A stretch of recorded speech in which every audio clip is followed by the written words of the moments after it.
No fucking way. Hola. No way, dude. What the fuck? That's amazing. Holy shit. Hold on. I need to get in on this one. Oh my god. Webcam. Come here, webcam. Dude. So, Ola Englund, it's insane to see you here, man. Oh my god, I'm starstruck. We were watching one of your videos with my girlfriend earlier, dude. Let me see. Did I watch your stuff? You didn't know? I know. I mean, I know that you like. So hold on. Let me check if I have the mic should be good. Yeah. I know that you like soul stuff, but I honestly didn't know. That's crazy. Yo, Valerio, thank you. So yeah, dude, it's of love and souls like brotherhood. Yo. Ciao, Valerio. All right, so oh my god, dude, that's crazy. I actually used a solar on my. I don't know if you saw my Sekiro parody, but I used your solar. Fuck, I don't remember the eight. Fuck, I don't. This one. Hold on. So basically, I did a parody for Sekiro. You know Sekiro? You surely know Sekiro. And I used your solar. So I did like an anime intro, you know, like an introduction. Back in like 2019 at this point, you know. And yeah, it was my first time using a 7-string guitar. I kind of wish that I got the Evertune because I don't have a guitar with the Evertune. And the thing is that, you know, when I use this one, I tend to use strings that are a little bit too maybe not as big as they should be for the stuff that I try to record usually. So if I try to play fucking, I don't know, Arch Enemy, stuff like that, I can manage, you know, to keep it stable, you know. But if I go lower, I wish that I had the Evertune, you know, because that way it will stay even more in tune. But it's totally understandable, of course, that if I use 64, maybe I think is now the gauge. If I go even lower, I can't maintain it to in tune, you know. Evertune are great for a little thinner strings. Yeah, that's true. So yeah, dude, it's crazy because I was watching with my girlfriend your video, you know, just earlier, and I've been watching since maybe 2018.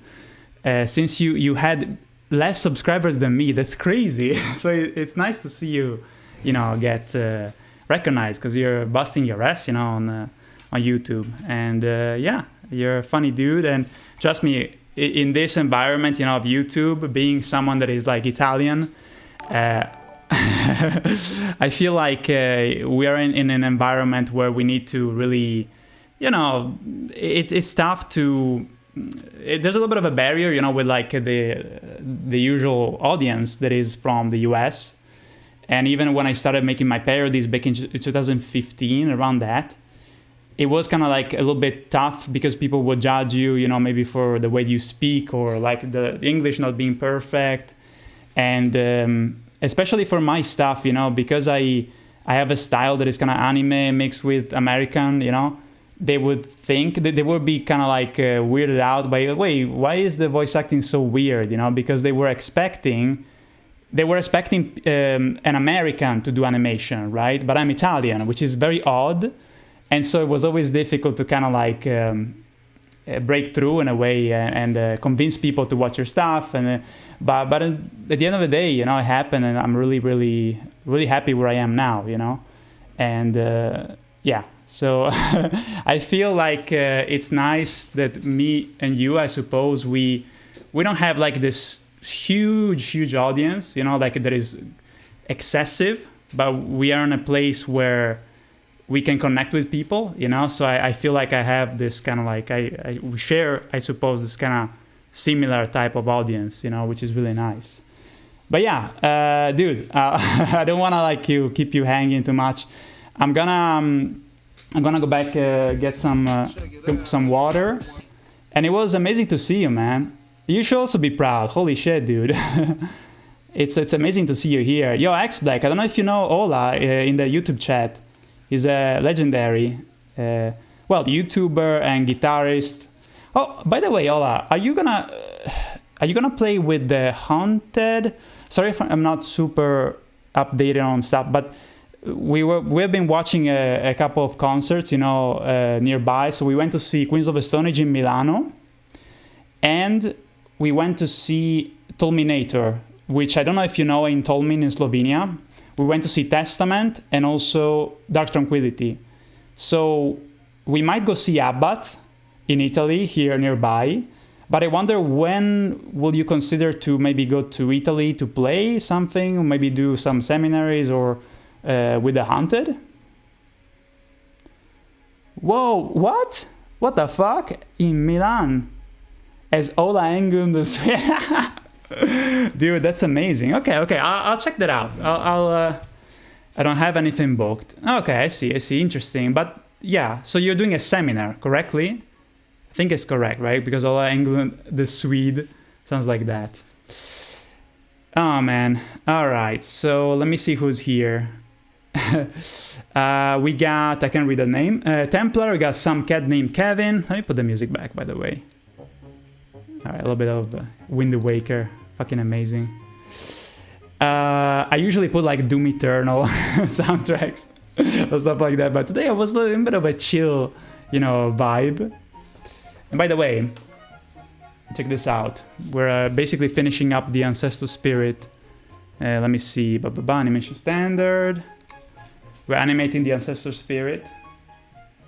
We need to finish up the outline for the deer. Valerio, yo, thank you so much for the 24 months. Holy shit, 2 years. You did the math for me. Thank you, dude. Unlimited, what's good, dude? OMG, Ola, yes, it's amazing. I wish I could play guitar. When I make music, I have to sit and draw out the notes. Draw out the notes? Prod, what's up, dude? Gigi Rube, what's good? Hi, Shazboy, ciao, Flame Raper, what's up, dude? Let's see. Yeah, that's Chiemi is recommending. Yeah, he's amazing. He's really funny. Like, he's a really fun dude, and he's very like one of those people where I'm like, fuck, finally someone that is not like phoning in, like making this kind of like mask, of trying to be the YouTuber. I try to do that too, That's why I find it very, very nice, to there's some kind of how do you say, like the way we do stuff, I feel like we share that, where we're kind of like try to be as, spontaneous without having to put on a stupid facade, Let's see, Carlos, yo, Uchiha, what's good?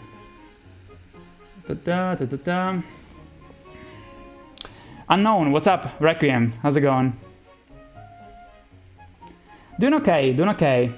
Oh, speaking of things that we have in common, by the way, I don't have a sciatica problem. I thought that I had a sciatica issue, but because I have back issues, my ass hurts so much. In fact, I couldn't stream on Friday because it was really annoying. But basically, I have Crohn's disease, which is a problem that gets your intestines mainly, but it's also kind of it can attack also the how do you call, like the back, and other joints.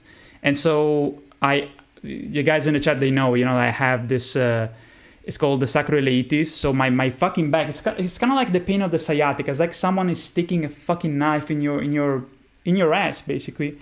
And so yeah, this week, guys, it's been kind of annoying, But contrary of the sciatica, which Ola has, from what I remember, sitting down is not too bad. But the other day it was so annoying that even sitting down was annoying, Yo, just a knife. Yo, DK. So yeah. Let me see. Race up the DSC and the animation didn't drop yet. Hey, come on, dude. Trust me. This shit is gonna take some more time, but it's gonna be worth it. Let me see. Fighting Relana again. Her hit gaps are so ignorant, man. Hope the animation is going well. I'll tell you guys in a moment. But yeah, so let me see. Her hit gaps are so ignorant, man. What do you mean by hit gaps? Like the way that she moves, her, like the way she counterattacks? Because she was a pain in the ass for me, I gotta say. I feel like I had a weapon that didn't really kind of like, how do you say, like it didn't capitalize on her weaknesses, because I was using like a katana that does magic attacks, so I wasn't doing much damage. So it was a pain in the ass, but it was cool to learn her fight, to be honest. Let me see.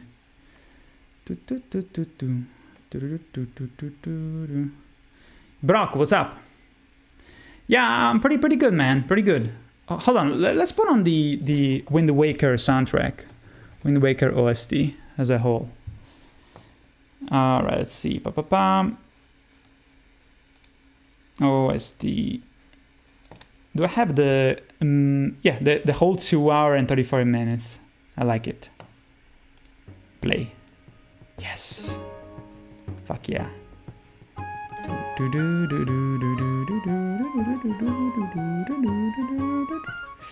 Okay, let me go back to the chat here. Valerio, thank you again for the support, my dude. Let me see if I missed anything. Blah, blah, blah. No. Sorry for the back pain. Yeah, it fucking sucks. Fucking sucks, but today it's been much better. So I always take, you know, the little wins. The positive, you know.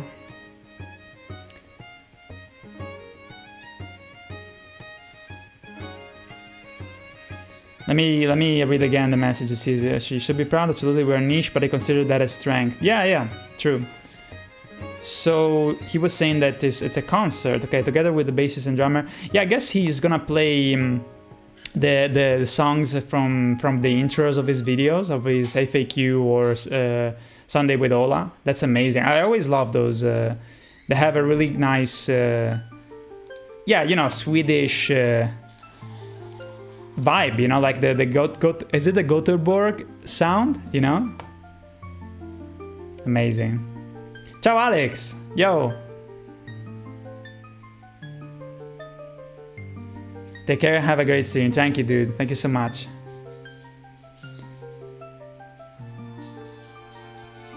Jorge, what's up? First time I hear on stream. I love your animation, so accurate and fun. Thank you so much, dude, Jorge. Thank you so much. You're so sweet. Bambi is not looking so good. Yup. Love the Dark Souls stuff you did. Thank you, Jax. Thank you so much. Take your time, man. Your work is amazing. So, okay, let me give you a little bit of a quick update. I'm gonna release an update on my websites, you know, like social media and stuff. Maybe on Tuesday. Yeah, like I almost finished all the... Yo, Kevin, right from above? What do you mean? Kevin, we just had in the chat here on YouTube, Ola. You know him, right? Damn. Thank you. Check the chat. I think I sent you a couple of his videos every now and then, right? He said that he's gonna play in January in Milano. That's awesome. He's with the band The Haunted. Maybe you know them? By the way, guys, Kevin was playing with me in a Opeth tribute band. In a metal band, basically. He's a guy from Italy. He's a friend of mine. Very close friend. So, I was saying that I'm basically... I'm doing well with the backgrounds, which is what I'm focusing on right now. And I am basically at there's one last file of maybe 8 files that are the parody. I'm at the 8th file now. Once I finish that, I will be done with all the backgrounds. Of course, you know, I am working on I basically outlined the entire trailer material, you know, and I have to color it. And again, I wanted to have this done, the trailer specifically, earlier, you know, and stuff. But I feel like for this time, basically, I will have the trailer coming out a little bit closer to the actual release of the whole parody, you know. Usually, I tend to like put the trailer out, and then months after, you know, the full parody is out.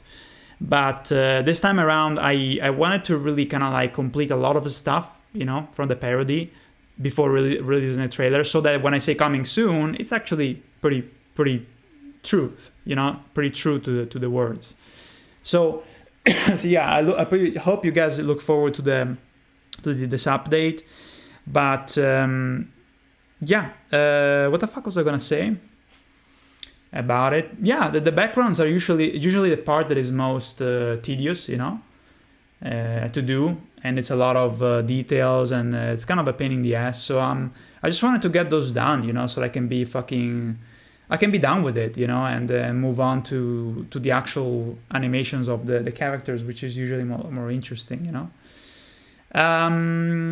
So yeah, I expect the trailer to finally come out next month. I hope, you know, as fast as possible, as soon as possible. Yeah. There was something else I wanted to say. Yeah, of course, you know, that one of the reasons also why the trailer is coming out a little bit later is because some of the scenes that go into the trailer, they're the ones that we're doing here. Yo, Gabriel, what's up? So, because of that, until I complete these that I'm doing here with you guys, I can release the trailer, you know, because the trailer has a shit ton of stuff in it. It has more scenes than in the one from the original parody. So it's super packed with stuff, right? But some of the scenes that will appear, specifically 4 scenes, yeah, should be 4, they come from the animation streams. So we need to finish them together, you know. That's why I wanted to do more streams per week, you know, because that way we can, like, basically in 2 streams from now, we're gonna have finished the outlines, okay? And then we do streams where we color. Now, the good thing about coloring is that it is pretty fast, you know. So in each one of the streams, I should be able to color 2 scenes per stream. And that's really nice. All right, so I'm gonna go to the bathroom one moment, and then we're gonna come back and we're gonna start right away so we can finish up this scene. Kalang, yo, Guido, how's it going? So yeah, I'm excited to get this done and start. I saw your concert videos on Instagram. It sounded incredible, and I hope you too had fun. Thank you, X Black. I'm super happy that you saw them. DK, how are you today? How was your weekend? You like my name? What? Yeah, like my name? I'm a producer, so I have to open the keyboard on FL Studio. Either play them or draw them with a pencil. You're like programming with VSTs, right? On what's it called? Fruity Loops, right? I get it.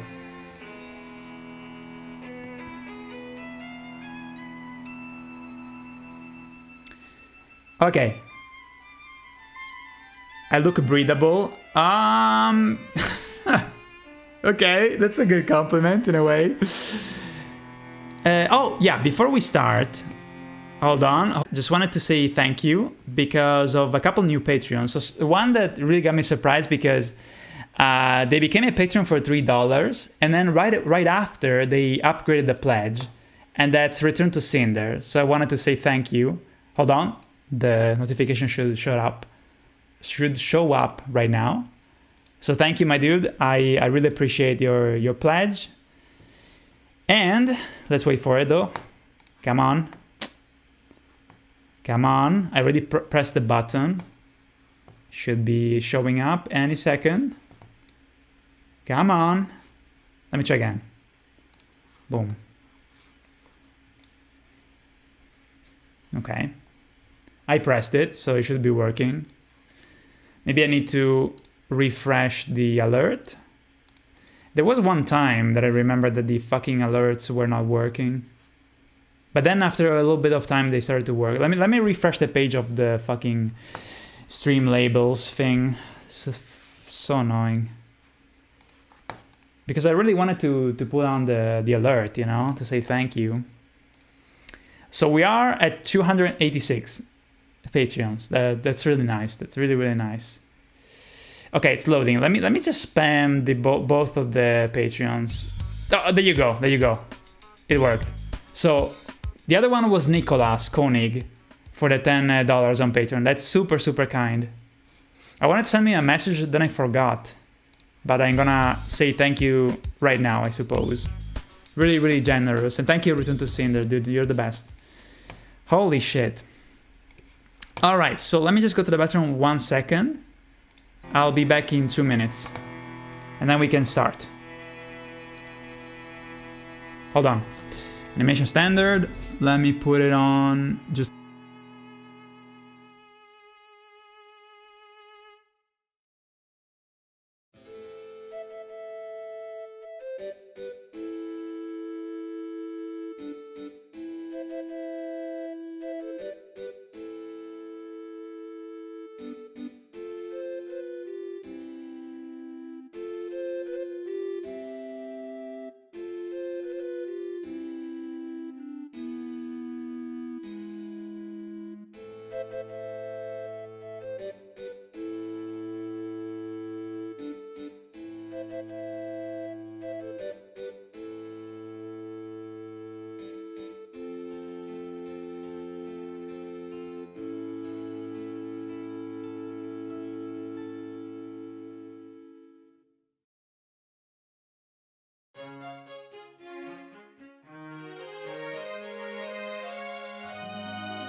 All right, I am back. I am back. This is a win. I think it's still working, right? It's still streaming. I don't know why it says chat disconnected. Can you guys? Your voice is laggy. Is it good now? Ah, okay. It says successfully reconnected. I don't know what the fuck happened. Oh, what? To say that. Okay, so oi, oi, amigos, meus amigos brasileiros, fuck, eu amo muito a gente brasileira. Polvo brasileiro. Alright, that was pathetic, but I guess it works. Blame myself for joining in randomly. What do you mean? Alright guys, let's get this shit done, okay? Okay, so Kevin didn't understand that Ola was in the chat.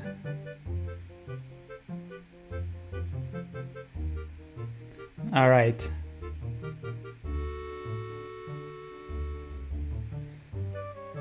Kevin, come on, dude. Pay more attention. All right. So, let's get this shit done. So what we need to do here, guys, is we need... Hold up.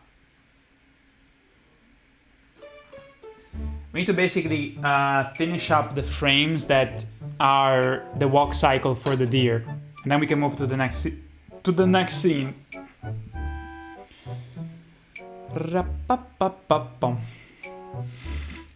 But tell me, you guys on YouTube, how are you? How was your weekend? What did you do? Some of you guys already told me. Like the guy who said that I finished the DLC and now he's surprised that I don't have a parody ready. Oh boy. I get it though, I get it. It's I'm also excited to work on the DLC part. Okay, so last time you played Phantom Hourglass. That was for the 3DS, right? I changed my name on Patreon to match this because I would confuse some people, which was pretty funny. Wait, what do you mean, prod? Yes, it is Wind Waker. Wait, he's one of my... He changed his name... Wait, is it one of the two people that I shouted out earlier? Are you one of those two? Huh? Who? Yeah, but what was his name? Ah, okay. Struggling with the bottom half of the Halig tree. Holy shit, dude. You still haven't fought Millennia? Ah, Gojo. Okay. Ah, right. Okay, now I remember. I see. Awesome, dude. You haven't fought her yet. Oh, see. Okay. Citizen, hello from Turkey. Yo! Dude, I've been to Turkey. I went to Istanbul and I went to Antalya. I think it was back in 2007? Super beautiful. Alright, so basically here what we need to do is to go through all the frames and we need to swap the stuff that is a sketch with the actual good outlines. So like this, see? I'm selecting the frame, the layer that has the sketch, and I'm replacing it with the actual good drawing that we outlined. And of course I'm gonna puppeteer it just a bit to make it a little bit more, look a little bit better. Same for the front legs.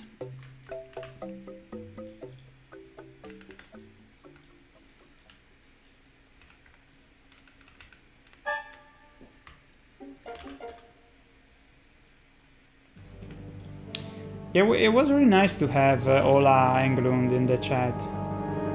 Because he's legitimately like a nice dude, and I remember I was watching his videos, you know. He basically, if you guys don't know, you know, because maybe it's a bit niche because it's a guitar metal channel basically. He exploded recently, you know, because he put a lot of work on making a lot of videos, and he has a guitar company too. But he's a super funny dude. Like even just watching the video he does about news, about metal stuff, he's super funny. Like even if you don't like metal or whatever, like, or you're not into... Wait, hold on. Is it good, the volume? Hold on. Da-da. He's just funny to watch. He's super entertaining.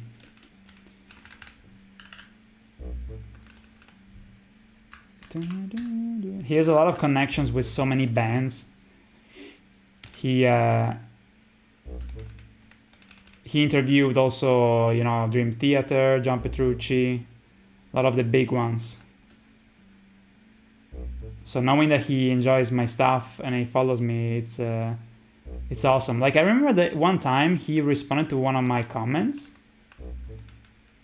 and or something like that. I don't even remember now. Like I think he responded to a comment, not on one of my videos, but he responded to me on one of his videos, I think.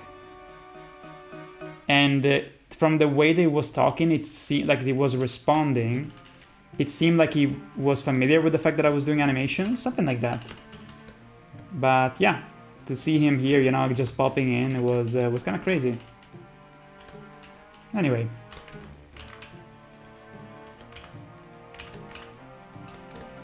Bam, bam. Thank you, Templar. Yesterday I was at a concert of the band Rammstein. Holy shit, what a band.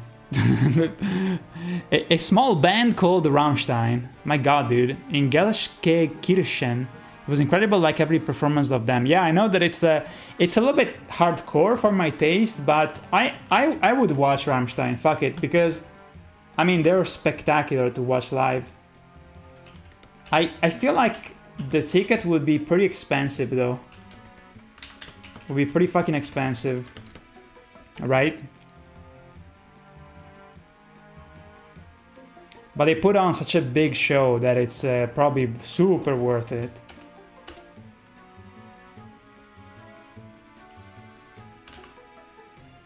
It's super worth it.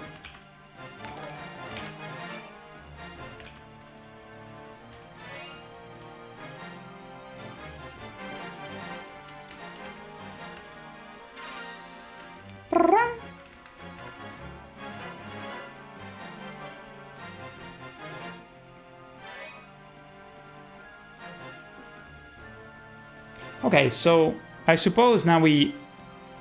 Paranoxys, what's good? Played demo for the new Soulslike to be released in September and altered the last song. Hope they fix issues because there are many annoying things, but the game is promising. Italian settings, fun mechanics. Absolutely, absolutely. It is... it's an interesting game. Like, honestly, I'll be completely honest, brutally honest. But when I saw... Oh, thank you for the sub, by the way. When I saw the one of the first reveals, I wasn't really... I was like, oh god, no, this ain't it, you know. Like it's I thought it was very rough. You know, the animations were floaty. Like this is, especially, you know, in the wake of Lies of P. This ain't gonna cut it. But then I saw the demo, which is the one that you played, and actually. What the fuck is this song? And the demo actually made me have a lot of hope because it seems like it's doing something that is a bit different, you know. And yes, of course, you know, aside from the Souls-like type, but it is more polished than I thought it was gonna be. And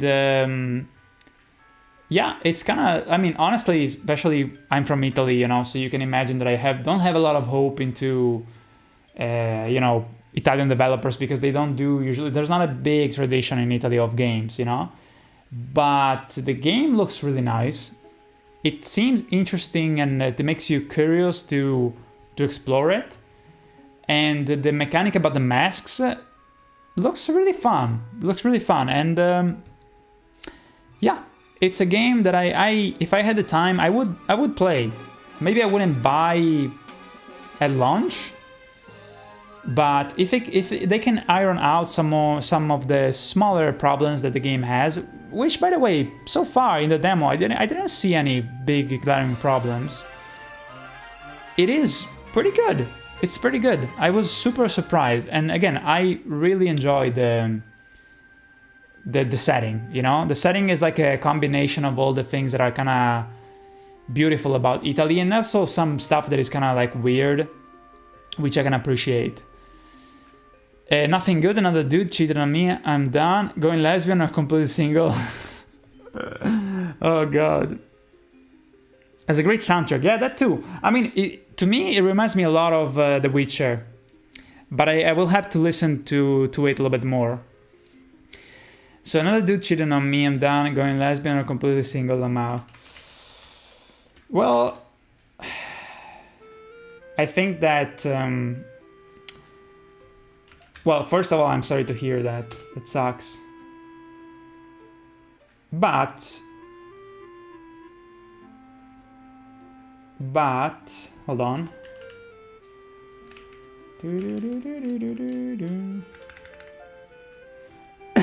When it comes to things that can be frustrating like that, I usually, my mindset is that... My mindset usually is that either, you know, you have to reassess, you know, like many times what I'm trying to say is that when things repeat in a way that is like frustrating like that. That's my mentality, okay? My mentality is that if shit like that happens, it's because of a lack of communication, you know? And also I tend to think that there's probably like something, I mean, I have never been cheated on, which must be pretty tough, but I feel like there must be some sort of like concatenation of decisions on the part of the person that, like, even just, what I'm trying to say is that even just choosing to be with a person, they might be able to do that. Maybe there was like a lack of judgment or like maybe communication from you with this person to predict that they would do such a thing. Because to me, like when I see that happen a lot, where sometimes it's just immaturity. No, I know, but usually when someone like tries to tell me, you know, oh, I like you, whatever, you know, and I know they don't really mean it. It's like,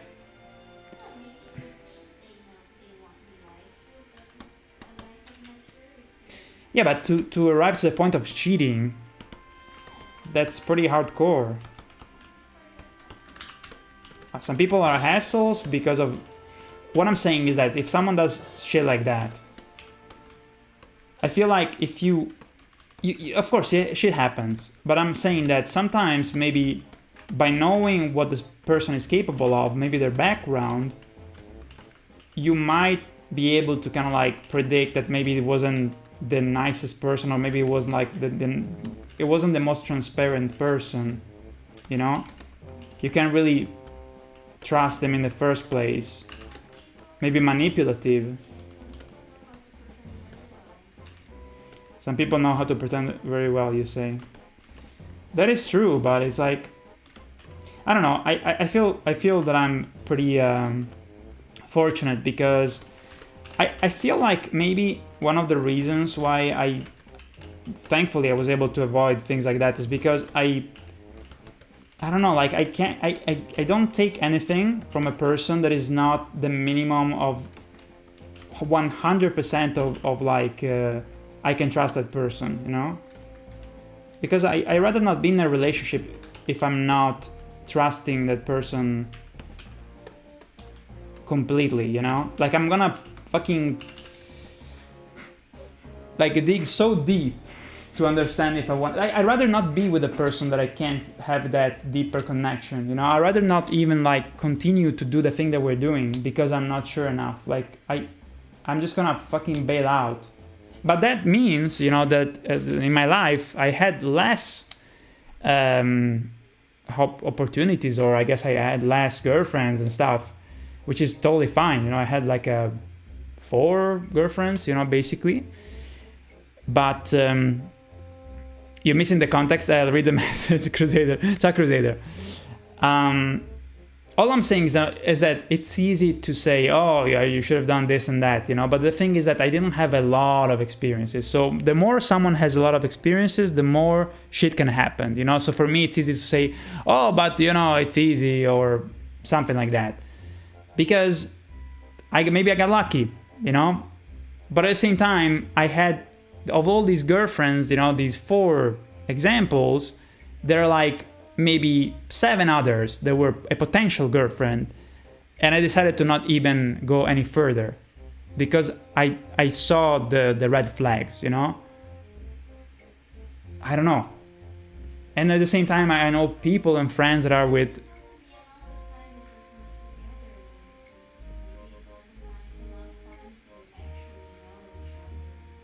maybe they were not enough time together to know each other. Yeah, but think about it, you know, like relationship at the beginning, especially, they even more, you know, like you're super overly excited about the other person, you know, so it's even less of a possibility that can happen, you know. That wasn't a problem for my little boyfriend to come here after 2 weeks. I see. Or another one. Yeah, because it was a superficial love, you know, from high school. But anyway, so let me continue. Let me check here. Let me see. Yesterday was a concert. Okay, I already read it. 150 euros with seats. It's a lot. But was it X-Black? Was the price the one that you got from the beginning, or did they increase the prices, or maybe there were like only left some tickets that were that high, or is that the baseline price for the concert? Because that's pretty high, you know.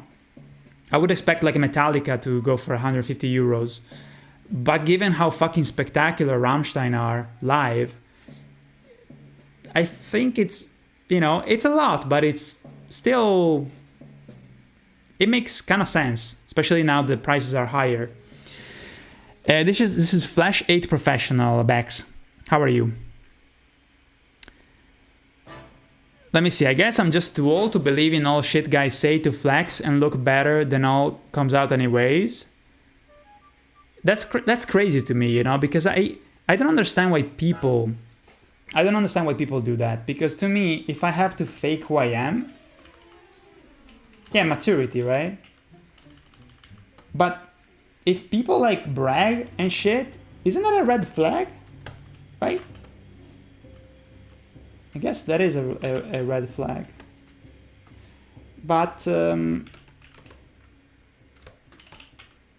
what was I saying? Yeah, like for me personally, I can't understand how people make shit up, because it's so stressful to keep the facade.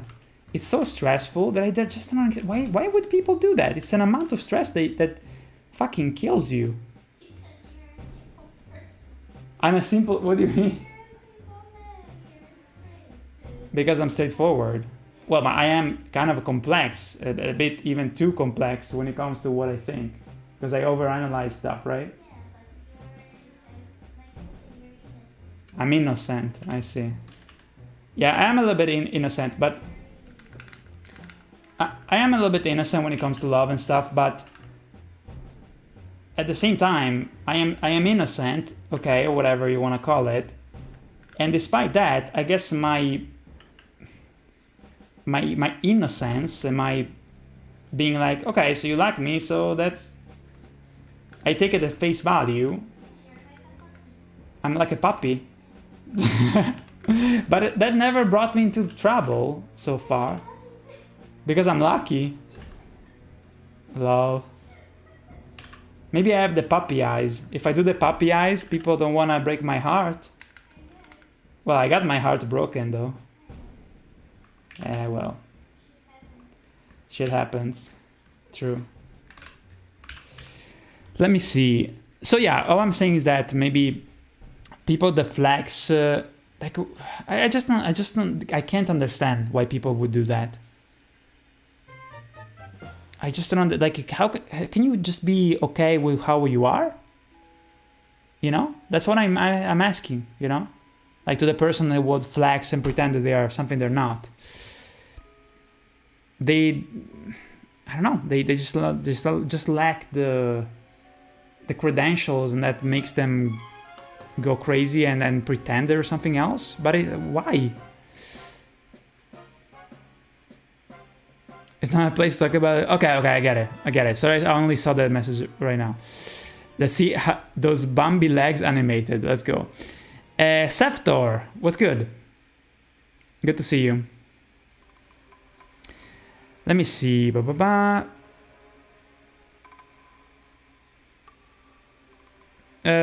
fuck is wrong with people? But if there is a connection, then it appears to be a total lie from the other side. From their side, the fuck is wrong with people? But yeah, to finish off, I would say that don't sweat it. Like, honestly,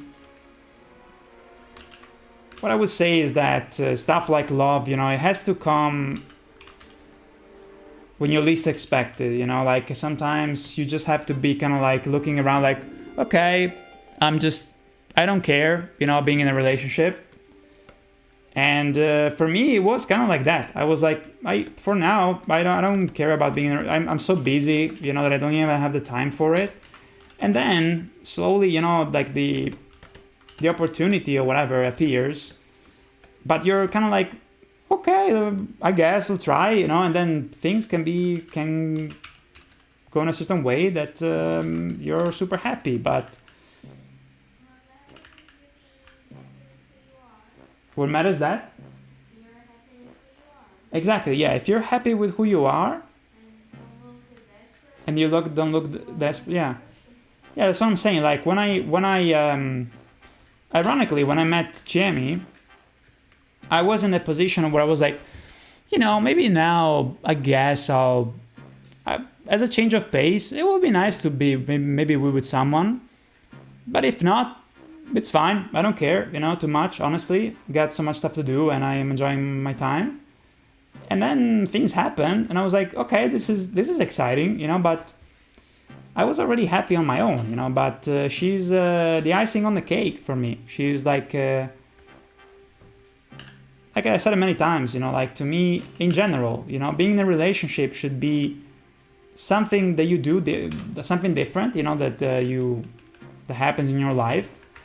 But you have to make sure first to be happy on your own. That's super important. You have to be happy on your own,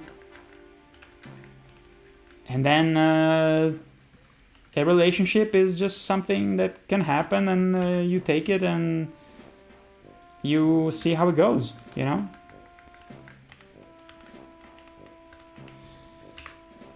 So yeah, I feel like by taking things like that, in general, the stakes are way less.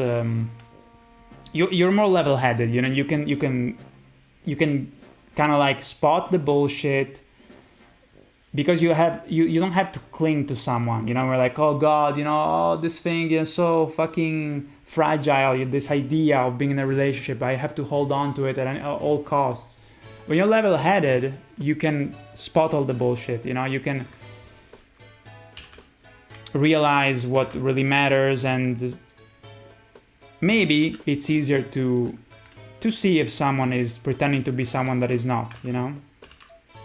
So that's what I think, basically. Let's see. I know some of my work colleagues who went to the concert the day before us, bought cheaper tickets, but I don't know how much they paid. The only thing I can say, it was 1,000% worth it. I imagine. I'm excited to see your take on the DLC. Deer looks really cool here. Thank you, Zeptor. This parody will feature the extra things and the side quests and other bosses that I left outside of the original video. But I am already working on the DLC stuff as well. I'm writing it.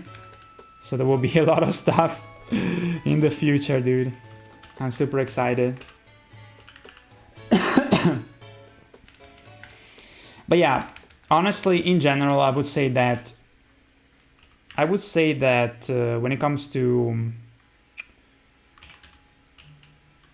like how things can pan out when it comes to relationships, the fact that you are genuinely happy to be on your own. And when I say that, I'm not saying that you have to say I'm not gonna be with anybody, men are assholes or whatever. It's a state of mind where you're like, that would be nice, or I can do without. You know, maybe in the future will happen. I'm not sweating about it. That is where you get into the position of making better decisions. Being more able to know what you want, to spot people that are disingenuous, you know. But it sucks because, again, you know, like many things are unpredictable, you know. But what I'm saying is that I feel like maybe it's dangerous to think that, oh, things will always go like this, you know. There's so many people out there, you know, people that think differently, that are nicer, people that can be assholes, but there's also people who are super nice. And there's also the thing that maybe you got unlucky, you know. So I always try to kind of see the silver lining in stuff. And again, you know, a lot of the things that can happen are the responsibility of the person that is acting like a fucking piece of shit. But there's also a responsibility on your part, you know, in some way. And in fact, you know, when I was left by my first big girlfriend that I had, after, you know, initially I was super mad and everything, but then I realized, yeah, I could have done better. And then I also realized I wasn't really happy in that relationship. I was like in a little bit of a... Cosa? In a bubble, yeah, exactly, yes. I thought it was the best thing ever. It wasn't. Because my mind was limited to that relationship, you know, I was just living this utopia that didn't exist in my mind. Let me see. For us, there's who dating for marriage or who dates for fun. Who dates for marriage and who dates for fun? Yo, Guido. The way how you say the words Italian way is like Arabic language and Middle Eastern. You think so? Welcome, dude. Yo, Rhinil. So sorry, didn't see you. Emperorx, what's up, dude? Emperorx says hi to you. Says hi to you too. Ah, yeah, I saw it. Welcome to the Dr. Shaz episode. The one trust me, Rhino. We talk about stuff like this for so many times, you know, during these streams. Maybe not since I've been on YouTube, perhaps. Ba-ba-dum. Ba-ba-da-ba-da-ba-ba-da-bum.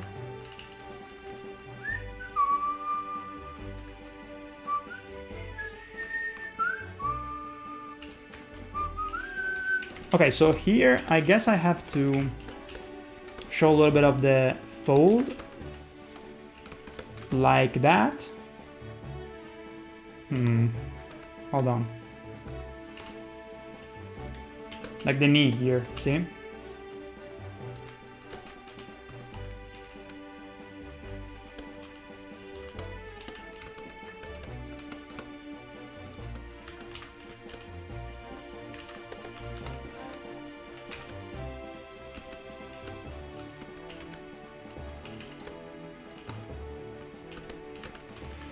Yeah, usually my rule is that when things go to shit, like let's say you get robbed or stuff like that by a certain type of person, my rule is to never, maybe if on the fucking, I don't know, the 5th time that it happens, it's from the same type of person or whatever, and you come to the conclusion, oh, those people, you know, they robbed me, whatever, and they are assholes. I would come to that conclusion maybe on the 5th time that it happened or something like that.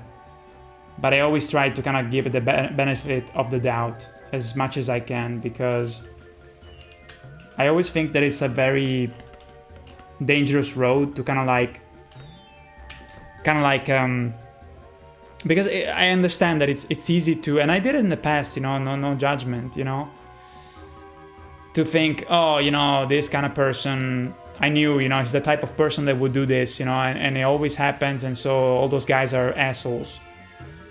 It's very easy to come to that conclusion because you see the pattern recognition, you know, of your brain, the bias makes you think like, in order to survive better, I need to default to think that all those people do that, and that can become like a large category. It can be like all men are assholes or whatever, you know.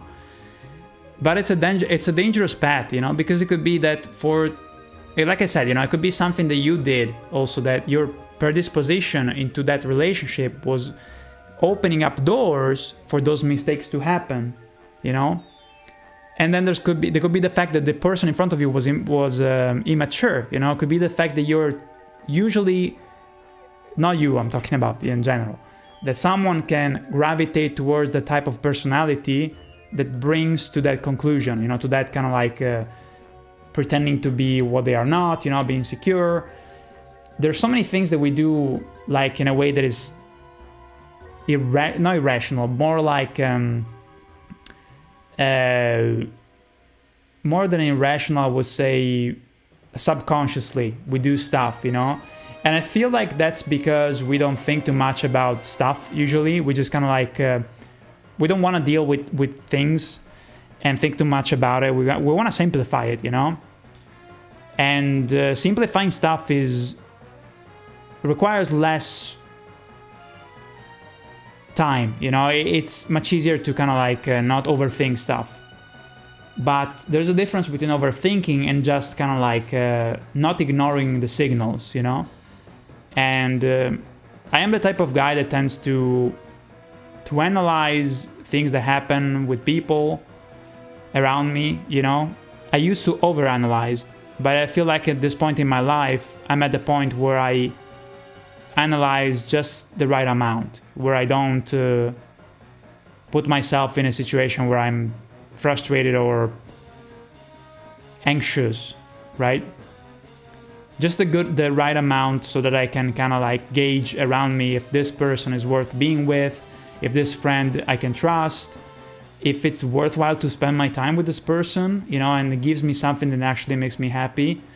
And because of that, I was able to kind of like change some of the relationship that I have with some friends, you know. I realized, why would I force, you know, like seeing this person if it makes me kind of go down, you know, feel bad.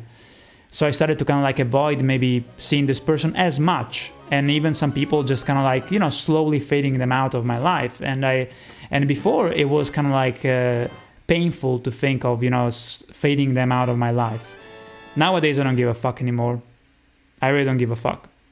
Might sound a little bit cold, but the reality is that I am surrounded by people that I really love, that I feel like I was able to assess the fact that they want for me the best and I want for them the best, and we need to see each other.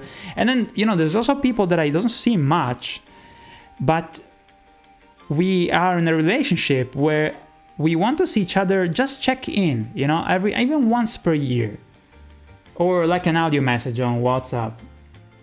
And that's cool.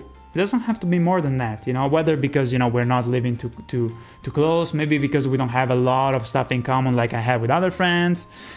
It's just kind of like ordering your life in a way that helps you, you know, rather than make you kind of like desperate for, oh, I need to have these friends because whatever reason, you know, they play D&D, so I have to play D&D too.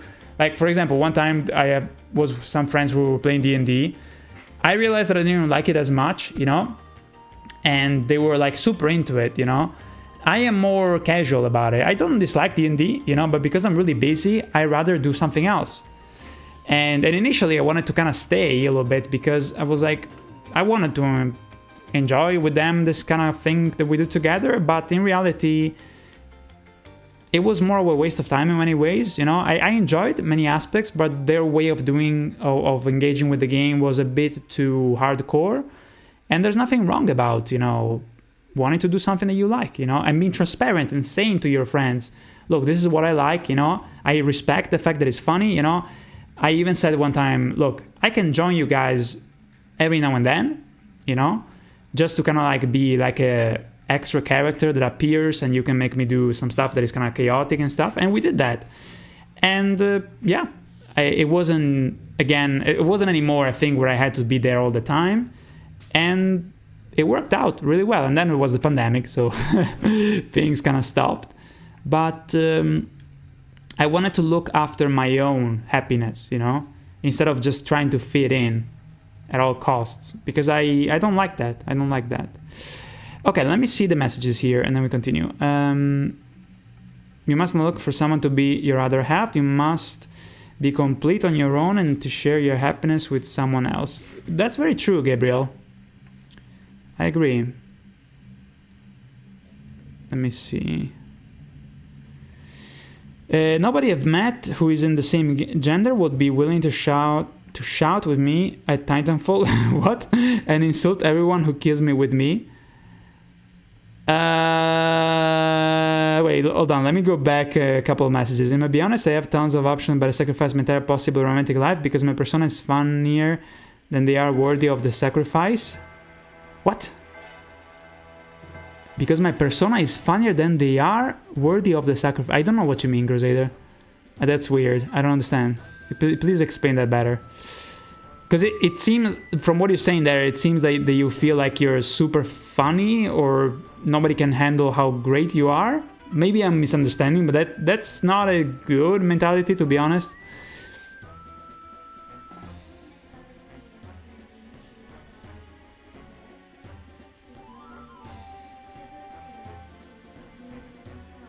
Okay, so Chemi says that, and that's a great point. She says that, yeah, that if you break up with someone who is a cheater, you have to take the positive from it, which is that you have on your little book of bullshit, you have spotted another liar that is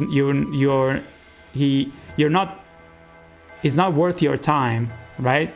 So you kind of like delete it from your list, another asshole that doesn't deserve your love, which is true. So even like a bad relationship, and something like that, not cheating, but something similar happened to me.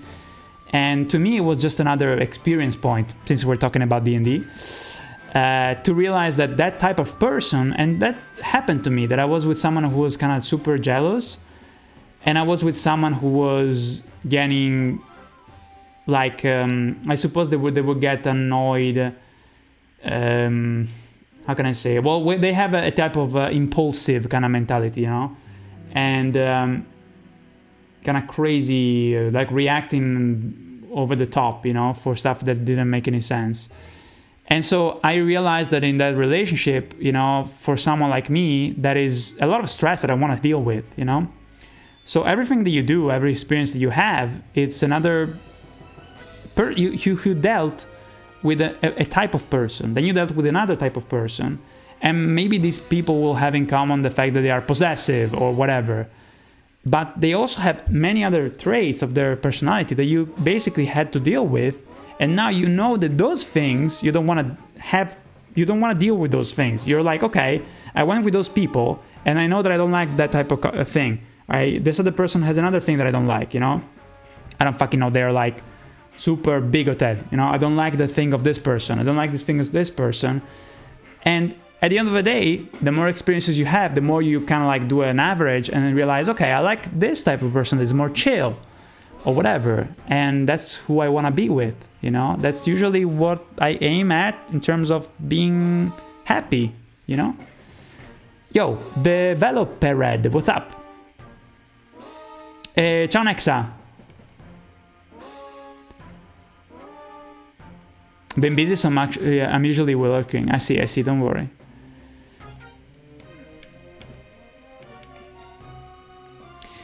Hello, how hot is in Italy? In Poland we got cool weekend. We got a cool weekend, 20 degrees. It's pretty cool. Yeah, no, here it's fucking ridiculous, dude. It's super hot. I think today it was like 36. Something like that. It got a little bit chill now because it was a little bit of a storm before streaming. Felful, mate, we're waiting for a complete DS1 parody. Oh, come on, dude. I don't know where I will come back to that. Got too much stuff with Elden Ring to do. Cheetown says relationships can be complicated and messy. True, even like relationships that are great can be complicated. And you have to be willing to realize that messiness and complications will always be there, even in a nice relationship, So I'm at the point in time in my life where, let's say, for instance, me and Chemi, she lives in Brazil. She's now here, thank goodness. But the fact that she lives in Brazil, she has to come back every 2 months or 3 months in this case. It's tough. It's really tough, We couldn't see each other for a year and a half because of COVID. We didn't even see each other in the flesh. And it's a big complication. It's a fucking big ass complication. Okay? So relationships are all about complications and, messiness, because nothing is like a super clean and perfect as everything, is a challenge. So what I think is that people maybe idolize being in a relationship in a way that it's almost like they think that is like some people think that being in a relationship is like something that will solve all their issues, which is completely naive, But in reality, being in a relationship means having new challenges, Like even just caring for someone it could be pain in a way, because when she takes a plane, when I take a plane, we are worried sick for each other. Well, before, that thing, it didn't exist, because I didn't think, oh my god, my girlfriend is on a plane, I'm super stressed and I hope everything is okay. And then I think about the future, oh shit, you know, what if she or me, I get, you know, sick, and shit like that sucks. But in that point in your life, maybe you're willing to accept those risks and those complications, because staying with that person, that specific person, is still worth the bullshit, you know? So there's always bullshit. You can't avoid bullshit. And I feel that some people nowadays, because they don't have experiences with other, because we're so sheltered, you know, we're always at home and stuff, and I get it, you know, I get it, is that people maybe think that being in a relationship is a fucking magic wand, that everything is gonna be amazing.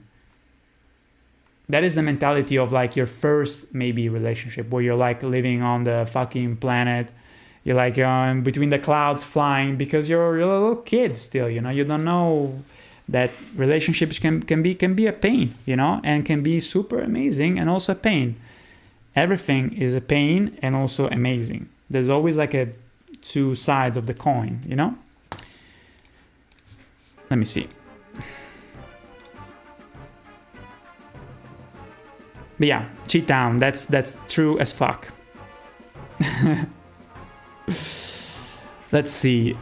I really like to talk about this stuff though. It's something that I like. Best viewers on... Oh god, there's a bot. Let me kill it. Let me kill this bitch. Bye-bye. Ban. Bye, bitch. How long will the animation be? Tips of the Tavern. What's up, dude? I think it will be around 30 minutes. Probably. And here I am, doing my best to overcome my red flags and bad traits, but going to my 10th year alone without a girlfriend. Ah, dude, honestly, you're not too far from me, because I guess I have been with a... Well, I've been with a smaller girlfriend, you know, like a short story of a couple months, just a couple months in 2014 or something like that, and in 2012. But yeah, like basically I was almost like 8 years without a girlfriend, or maybe 7, something like that, and I was fine, you know. And then the moment that I least expected, you know, things started to go in that direction, you know, and I wasn't even like particularly searching, you know. It's when you're chilled, you know, that things, that your head is more leveled, you know. That's so crucial. I think it needs to be repeated, you know. I have tons of options, but it's like, okay, I read that. The way you say, okay, I read that too. Let me go down here. Also, Crusader says, also on the topic of Rammstein, I've already said this before, but I went to a concert a couple weeks ago. It was unmatched. Anyway, I'm into Tool more now. That's amazing, dude. That's amazing. Bambi Gaming. That was precisely my mindset. Just got completely caught off guard. Now I'm just tired of providing validation to insecure dickheads. They can't go fuck themselves away from me. That is also like a good... It's a good point, you know. Those people that fucked you up, you have to remember that. You have to write it down. That those people, you know, they're not the next person that you will meet. It's a false mindset you're setting yourself. It's a trap in a way, you know.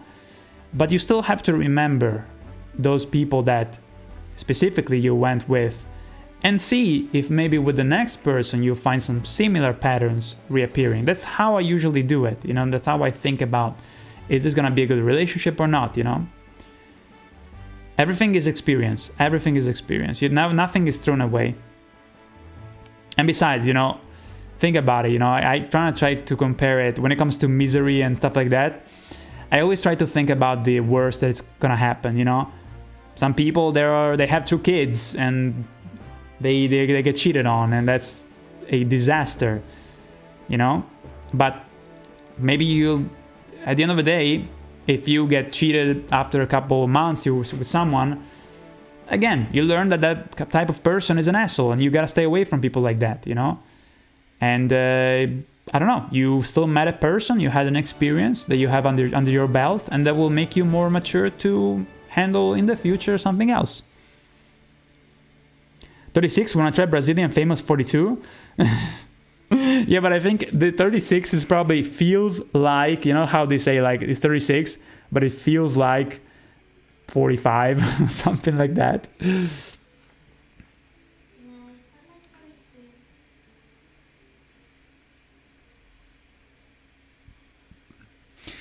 Wait, Alone or with Chaz? I hope you made it in play. Ah, Mario Kart. Yeah. Chemi is becoming pretty fucking good. She's becoming pretty good. Mattone, ciao. Never been interested in being in a relationship. Well, the thing is also that Mattone, I get it. You know, like it could be that that's a thing, but I think a big mistake that I seem to encounter among some people, especially younger people, I would say, but even not younger, is that they haven't tried to be in a relationship, you know? So I think one thing that is very important to realize is that you might like is that it's wrong in a way. It's naive, I suppose, to think that because something can be scary, because something can be difficult, or because everybody does it, for all those reasons, someone would say, I don't need that, you know? But I feel like it's more useful to say, I don't know if I need it or not, and I don't stress about it. Maybe in the future I might like it. Also, you don't need stuff. That's very important. Telling yourself, because it's true, you don't need something. It could be nice to have, or it could be not good even. You don't know, because you haven't lived a lot of your life. I don't know how old are you, but even now, I don't know exactly what I need. Sometimes when I'm super stressed about the animations because they're too fucking hard, I say to myself, do I need to animate more? Maybe not, because this sucks. But then I realize, well, it doesn't suck because people are counting on me and they're also being generous towards me, you know? So maybe in a couple of years, I will realize that even though people support me, I'm not happy or whatever. Like anything can happen, you know? So you're not defined forever. You don't have to decide now, I don't need that thing. Maybe now you could say for now I don't need it necessarily, you know, but it could change. And changing is fine. You were saying? The only thing you need is food, she says, because food is true love. That's true. Let me see. A lot of my outside life is spent being funny, putting on a persona. I don't know if putting on a persona is very helpful though, Crusader. Because my way of being, you know, is that I like to be funny because that's who I am, you know. Even when I was a kid, I used to draw stupid comics on my homework books. I was trying to crack jokes, and I was kind of like the guy who in school was being silly, you know, not too silly. I wasn't like being a clown, but that's who I am, you know. But that's not a persona; it's just who I am. And I think that's if you try to put on a persona too much, you will not even know who you are, and that's gonna bring you to some fucked up shit in the future, you know. I know people in my life that I know who put on a persona and they don't even know who they are anymore. They're really struggling psychologically. So all I'm saying, you know, is that you should be careful with that. Yo, Vex, thank you for the raid. Were you playing Destiny? Probably, right? Thank you, Vex.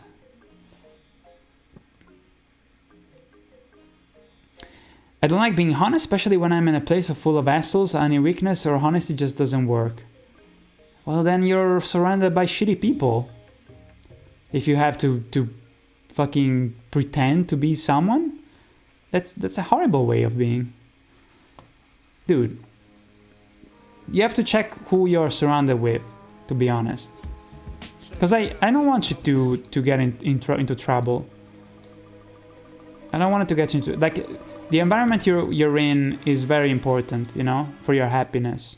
Sometimes you have to cut ties with people that make you feel like shit and you have to pretend to be someone else. Trust me, that's a way of living that is not gonna bring you happiness and is gonna also isolate you, even isolate you from yourself, which is super dangerous. Yeah, Warlock, I says happy streaming and easy work. I like the Warlock says easy work. It makes me kind of less anxious about, okay, this is easy work. Thank you, Warlock. If you're talking about feeling, the temperature sensation reached 52 and I wish I was lying. Oh my god. Oh, Bibi, can you check how was the temperature today here? Because I feel like it was way higher than yesterday. Sunday is my day off from D2. Is that Destiny 2, right? So what were you playing?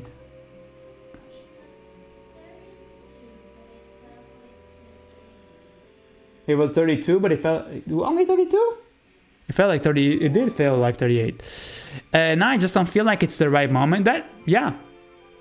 That's a good point, Matone. I don't really think of any girl who will be able to bear me. Oh, come on, dude. Come on. Look. I appreciate that you said, it's not the right moment. I understand that. It's a better point of view. I respect that.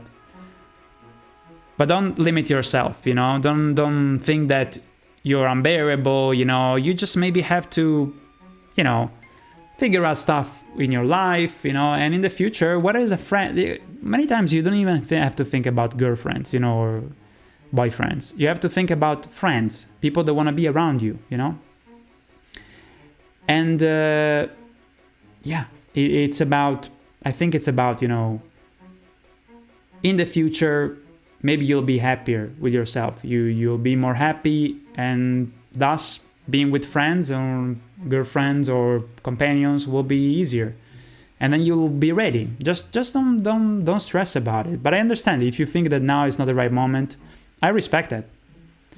In fact, years ago, I told myself, no, this is not the right moment to have a relationship, because I was grinding at the animations and I was barely able to kind of take care of myself because I was just working all the time. So who the fuck wants to be with a guy that is obsessed and he doesn't just fucking works all day and doesn't even go out ever, even on weekends? And so to me it was this is a period of my life where I'm grinding at my work. Of course nobody will be happy to be with someone that is a mess like that goes to sleep at 5 in the morning. And that's why I was alone. And I was not bitching about it. It was fine. But I knew that was not going to be my whole life. This is just a period, A long period. But my love was my work. And it still is in many ways. Let me see. At the end, we watched some Japan content like a muscle bar. What muscle bar? Somebody mentioned this something like muscle bar lately. That it reminds me of something. Viewfinder. What is that? It's a game, maybe. Let me see. All right, I need to continue now.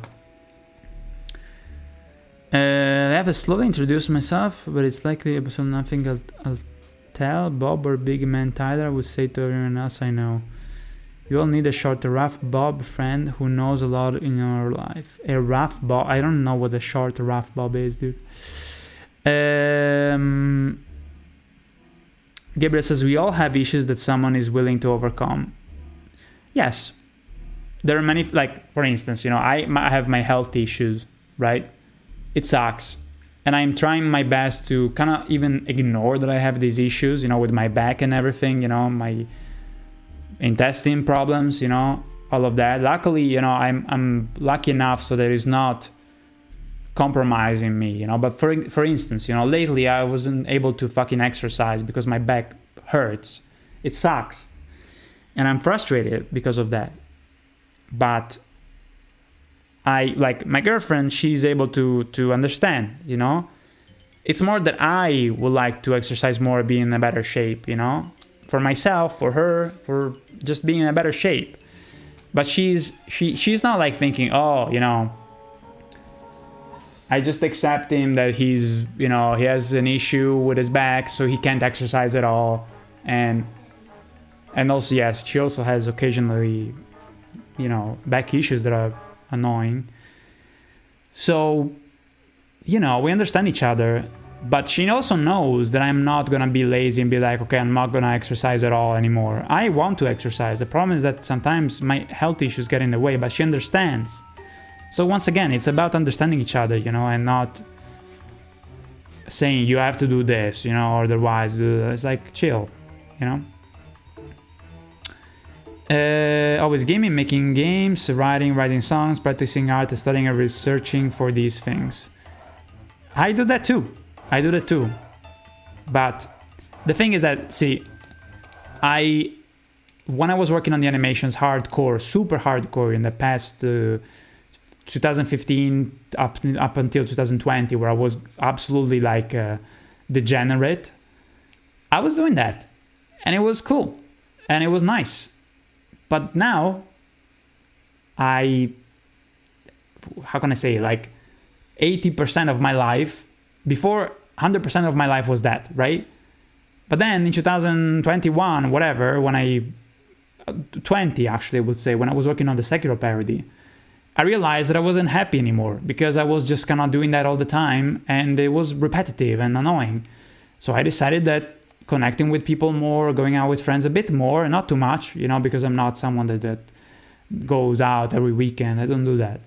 But at some point I decided that working all the time and not doing anything else was alienating, you know, was too much. And so just because I wanted to breathe, you know, and not being always in the same loop, I decided to go to do other stuff, you know. So it might be that in a couple of years you're fucking sick and tired of just writing songs, practicing, playing games.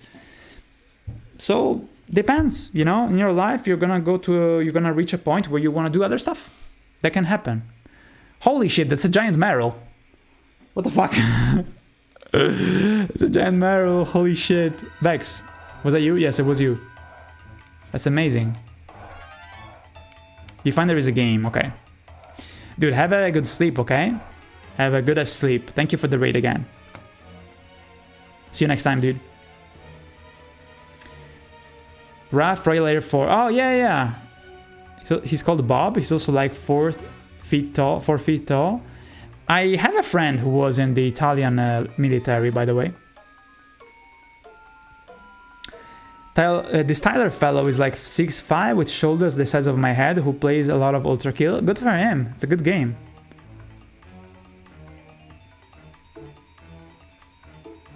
Alright, so back to our dear friend. Haha.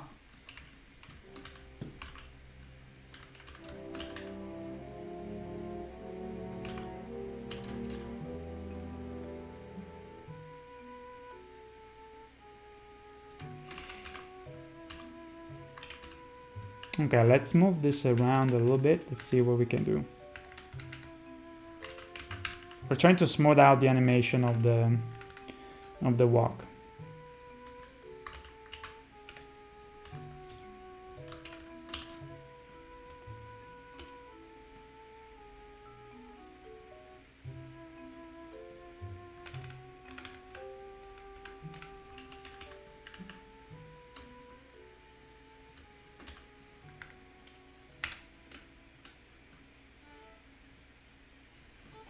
Okay, so this next frame goes a little bit further.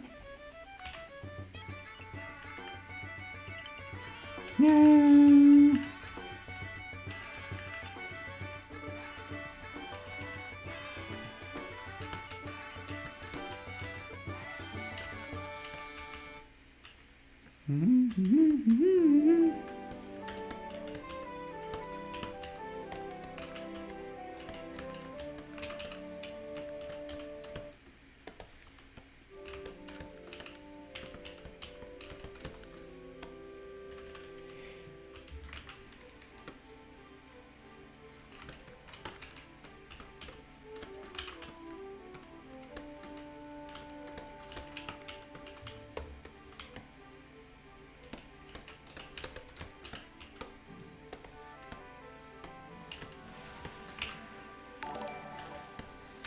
Dude, I can't believe that Ola Englund was in the chat earlier.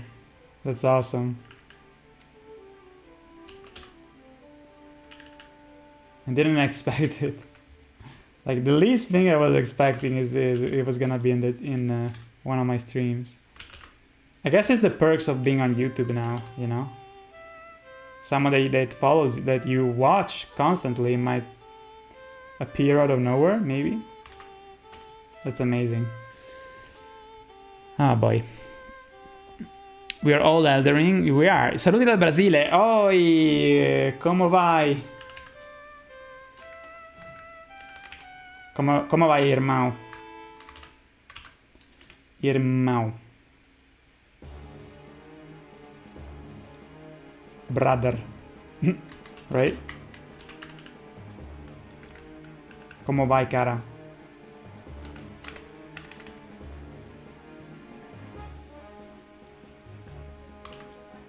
Coxinhas. Huh? Coxinhas. If I want coxinhas, they're too long to make. Oh, Toblerone cake. Do you want it? Maybe soon? It's so good. Casa? Water? No, I still have it. Thank you. Oh shit, I wish I could regress 10 years too. If I was 26, that would be amazing. I can't believe I'm 36, dude. What the fuck? I feel like I'm 26, except for my back, of course. We're all eldering, my dude. Let me say it in Portuguese, even though it's not translatable too much. A gente is when it's becoming. What is? A gente tá ficando. Wait. Ficando. I think that old is velho. Velhar? Velho. Ficar velho. A gente tá ficando velho. A gente tá ficando velho. Nailed it. Caralho.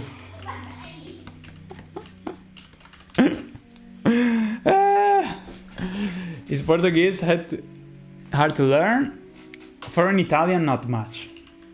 It's just that I don't practice, and I mean, I don't have like a huge reason to practice because I never go. I mean, I rarely go to Brazil, but I think I'm gonna go this year. We're gonna go to Brazil to visit Chemi's family. Also because she graduates university, so fucking finally, yeah.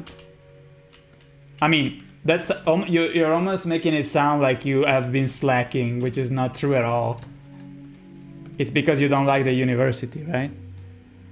Compared with English, of course. If you're Italian, okay, so if you're English, you want to learn Portuguese, it's gonna be pretty difficult, just like it is learning Italian, basically. They're both pretty difficult. Depends who you are. Some people are more. How do you say it? Some people have a bigger penis. No. some people have a. How do you say when someone has a more advantage because they're more. No, they have a better language skill. Yeah, they have a more linguistic intelligence, yeah. Exactly. Intelligence. You're Hispanic, I see. Too far from Portuguese, yeah, true.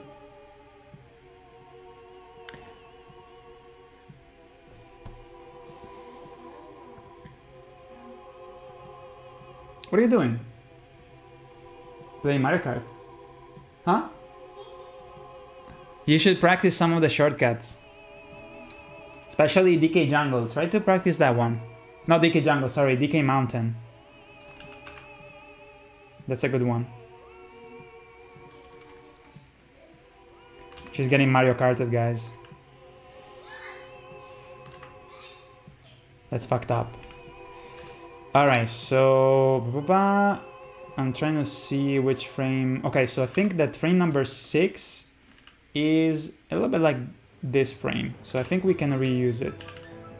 Let's see.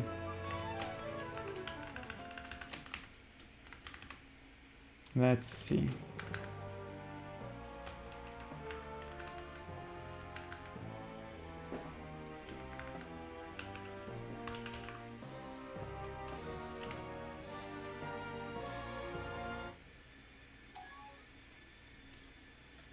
Maybe this one too, we can use it.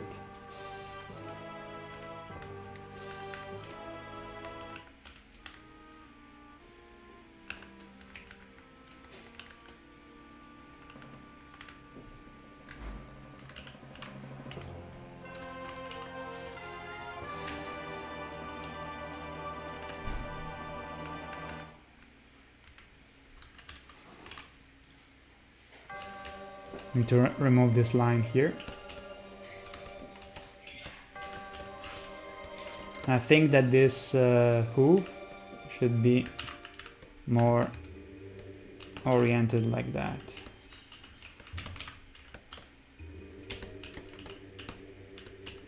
Oh guys, I didn't tell you that I finally watched the Fallout TV show. Dude, it was fucking awesome. Did you guys see it? I was super surprised. It was excellent. Yo, Varlock! A Patreon? What? Yo, thank you so much. Holy shit. Yo, that's amazing. Thank you so much, dude. Let me check. Oh my god, dude. Thank you, thank you, thank you. Welcome, dude. I guess you're gonna be in the parody then. Well, and we'll have to go to 287. That's insane. Thank you, dude. I appreciate it so much, dude. Let's play it again. Hey! Thank you, man. Super, super sweet. Super generous. The Fallout show is so good. Yo, Unknown Wreck. What's up? Can't wait for season 2. Me too, man. Me too. It's funny, you know, but I'm also... I'm looking forward, dude, to both Fallout, now that I saw it, because it's just excellent. It's so good. Like even the writing, you know, the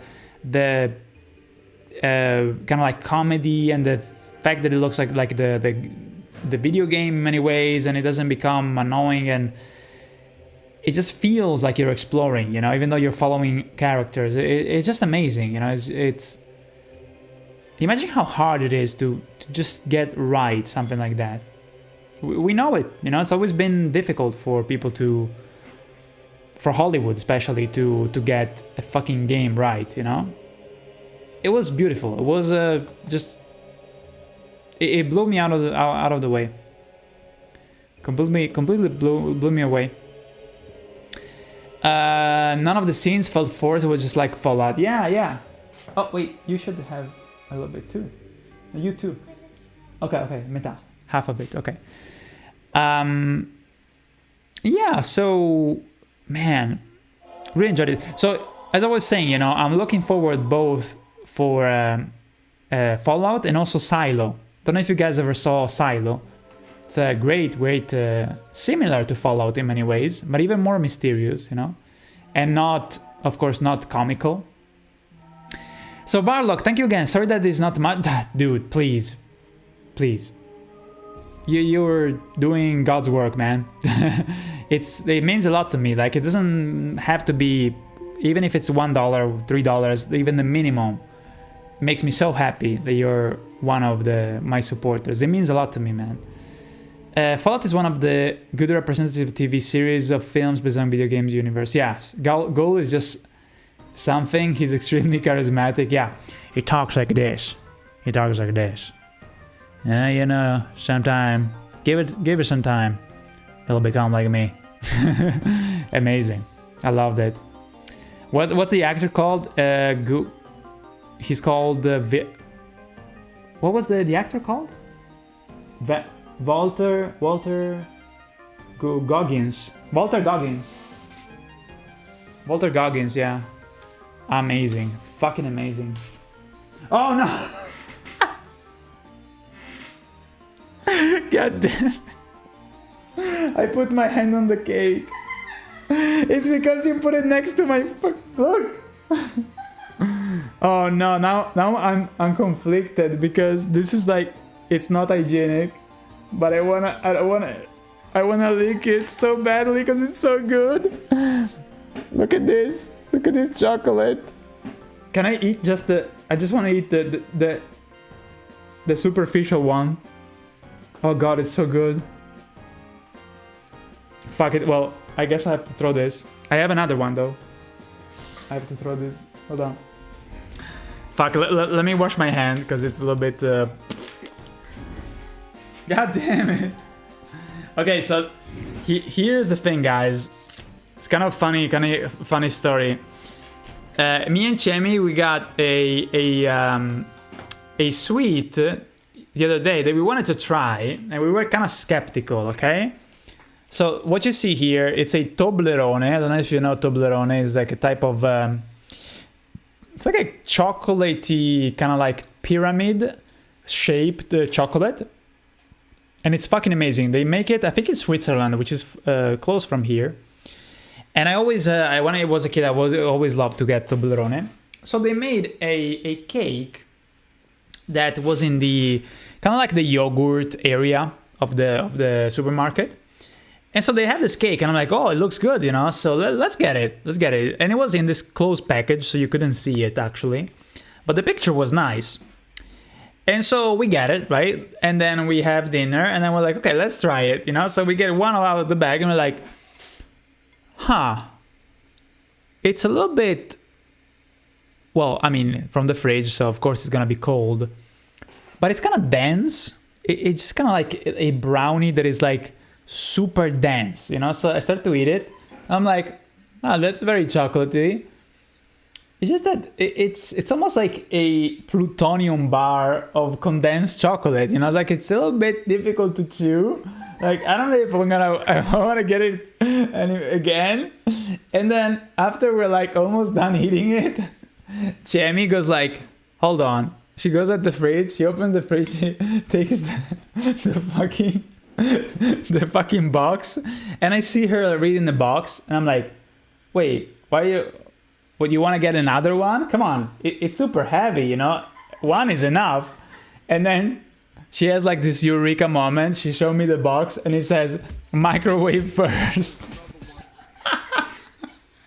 So then she microwaved it, and it was probably 3 times better than it was before, because it's like a softy chocolate. It's so delicious now. It's like a chocolate cake. It's just amazing. Oh fuck, it's so good. Oh my god. It's like chocolate pudding. Oh man. Alright, let me go wash my hands. Sorry guys. But yeah, that was hilarious. Huh? Ah, gâteau. I never had gâteau. I'm gonna show you the box, guys. Hold on. Be right back. Let me go wash my hands. This was like a cartoonish thing. I went to grab them out. What the fuck? My god, my life is a cartoon, guys. Oh shit. That's so good though. Oh my god, it looks amazing in full screen.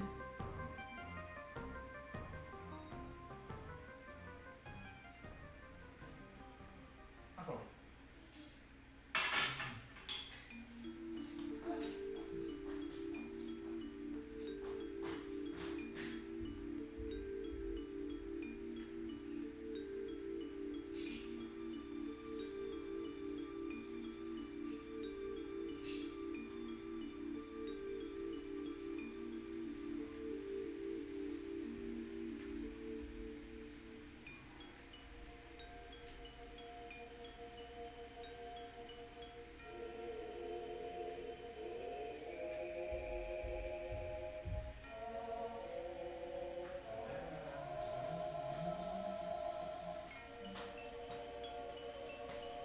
All right.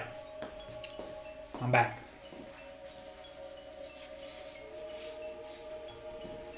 Whew.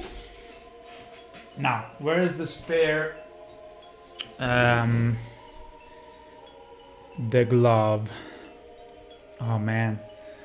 I don't like the way you say Toblerone. It's like Bologna, it just isn't right.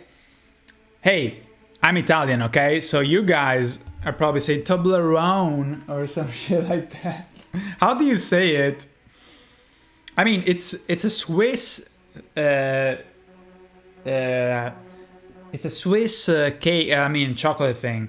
So if it's German, then it's Toblerone, Toblerone.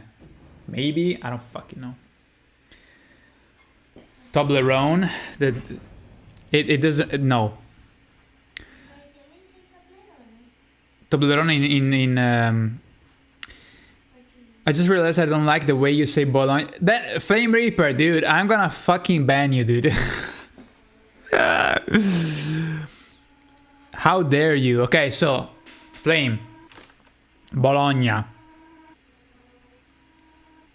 It's a city in Italy, okay? Bologna. Bologna. How the fuck do you say Bologna?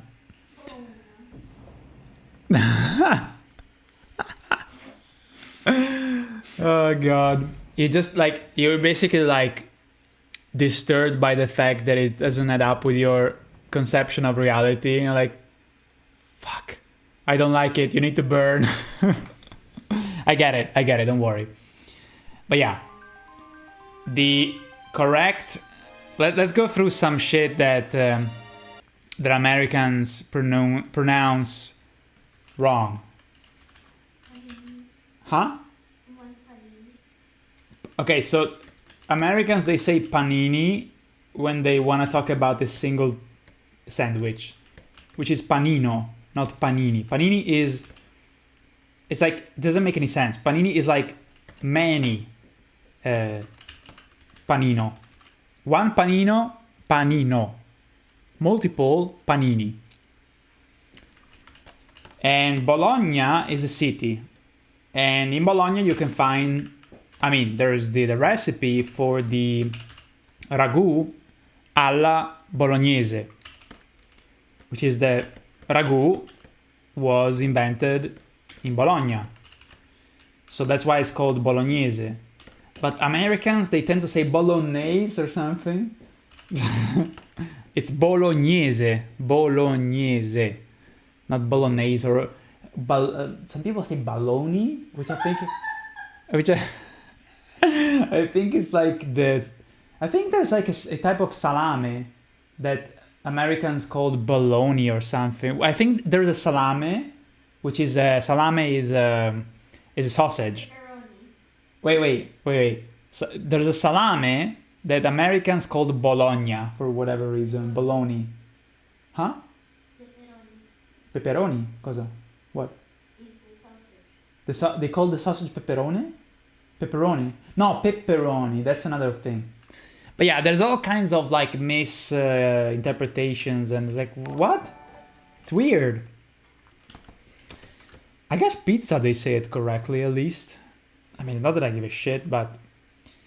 And also, another thing is zucchini, which is weird because zucchine is the plural. Zucchina is the single one. Zucchine, zucchina. That's it. Zucchine, zucchina. But Americans, they say zucchini. It's like, what? The fuck is a zucchini? I don't get it. Other things? Oh, yeah. So pepperoni.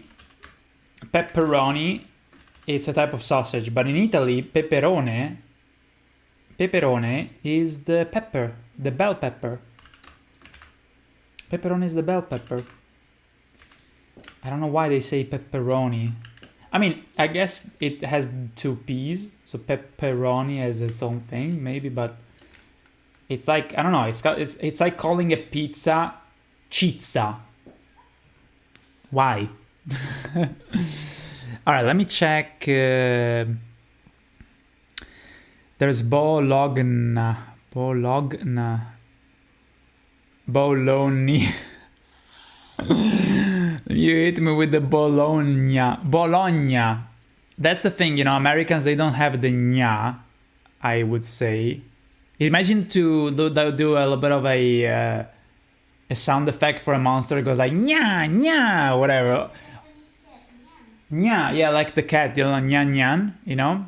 So N-Y, yeah, exactly, Lonya. Yes, you actually wrote it in the way that it would be read like that by an American, yes. It's a miscellaneous meat sausage. That's Bologna. That's, yeah. Forget about, like, Bologna is a city, and there they do ragu, which is the minced meat that is called ragu. So Bologna is just a city. It's weird. Yeah, exactly, Flame. Crab, yo, what's good? Cosa? How they say gnocchi? Americans, they say gnocchi, I think. But it's gnocchi. So it's like N-Y-A, like nyan, you know, gnocchi. For the you know, gnocchi. I'm sure you guys know what I'm talking about. The first things coming to my mind are lieutenant and choir. And oh, wait, hold on, Hegemon. Let me go back here. And also the music, please.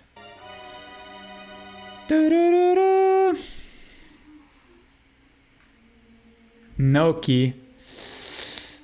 No, it's gnocchi. With two, it's typed with. Okay, so imagine to put in that last one you typed with a Y and Y-O-K. Put like 2 Ks. And remember or gnocchi.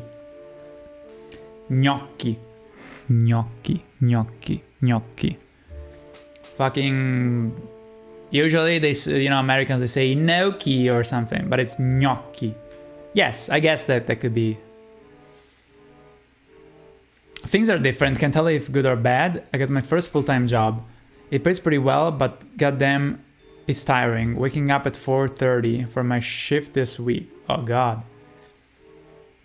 Is it overall like a long shift, or just the time is difficult to deal with? Because for the 4:30, that's pretty hardcore, yeah.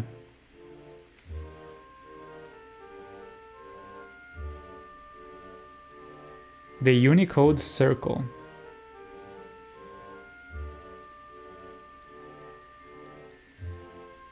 The accent was amazing in the original. Oh yeah, you mean for what's it called? For Goggins, right? Oh my god, what? Wait, I know this guy, Infrared. I just got a Patreon notification. Infrared? I know Infrared. What kind of notification is this? I'm confused, guys. Hold on, let me go check. Infrared, dude. Hold up a minute. Hold on. Let me do the aim on the face.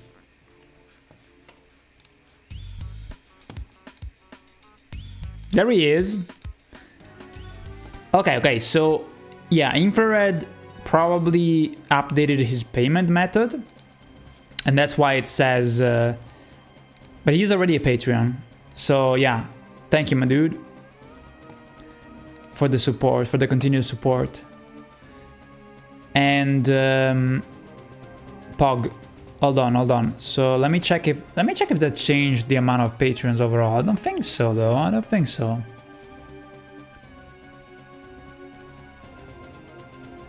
Yeah, no, because it's 286. No, 87. Yeah, so you must have just updated his payment method, basically. But thank you once again, Infrared. That's fucking amazing, dude. Oh, all right, so let me continue here. 8 hours, pretty difficult labor. I'm getting 23.75 USD. In Canadian dollar, it goes further. I was reading today that in Europe, the average is 24 euros, which is basically like 23 USD. No, wait. No, more. It's 26. 23 euros will be $26. I see. I'm only working during the summer between schools. Ah, okay, so it's like a season, yeah. But I'll make it $1,000 just over summer casually. Dude. Shit. It's crazy. You gotta do it, man. You gotta grind it out. Just like I did with my parodies. I believe in you. You can do it, dude. That's a lot of money you can put away. Especially if you're in school. Damn, dude. That's awesome. I hope it goes well. Wait till next summer if I don't get a job with the company I'm applying for. I see. Okay, let me see. Point man. You're animating the orphan of cause. I mean, Putressa Knight. At some point I will. This is the regal ancestor. Kyle McLaughlin is amazing. Yeah.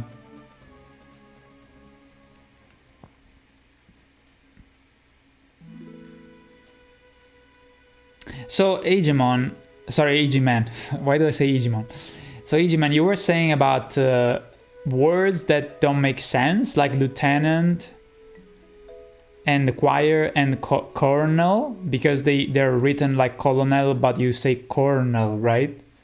That was the kind of like example you were bringing, right? Panini, it's a bookstore here. Oh god. Especially choir, because in French it's pronounced ahoar. Ahuar. What?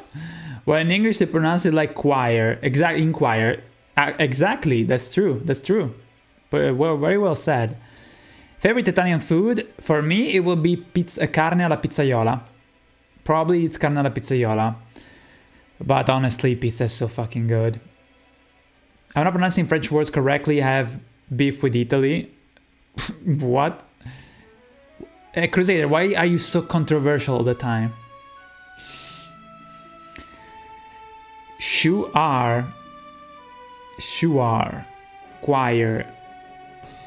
Ah, okay, yeah, that's why I was like, what? Shuar, okay. It's my in-hoc and I'll type it as I wish. It's my in-hoc. What is a in-hoc? Who the fuck says romance language?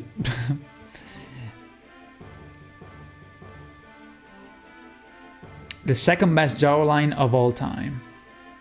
Okay. You mean this one? From my Bitter Strike logo? I see.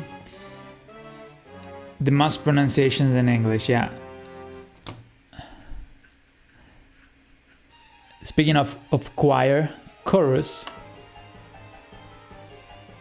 I have a lot of passion for art, like right now I'm blending different pencil crayons to make different magentas. However, with my career, I'm going to corporate law. I have family there and I do have passion for it. If you have the passion, that's all that matters, dude. To be honest, I hate English, but it's all I know. Oh god.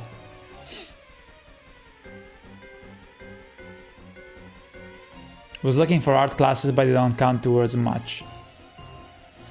Planning on going into mechanical engineering, the creations I make would go crazy. If you like it, I mean, I have a friend who does engineering. It works for military kinda. He creates sensors for military equipment. It's kinda crazy. It's a new job that he started. He has a master in engineering. All right, let's continue.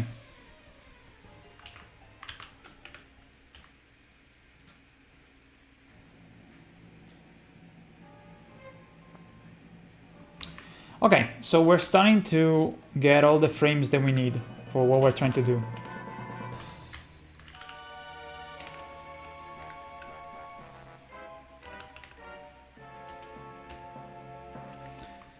See, like some of the stuff that we have here, we can reutilize as the one that are here. But we need to shift it just a bit. We need to kind of like move it around.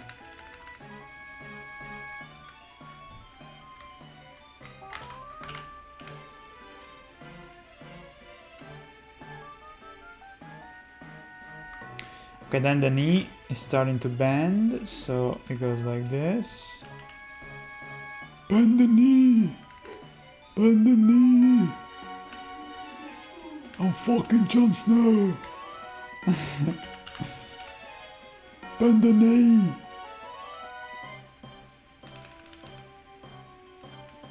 King of the North! King of the North! Starts black metal.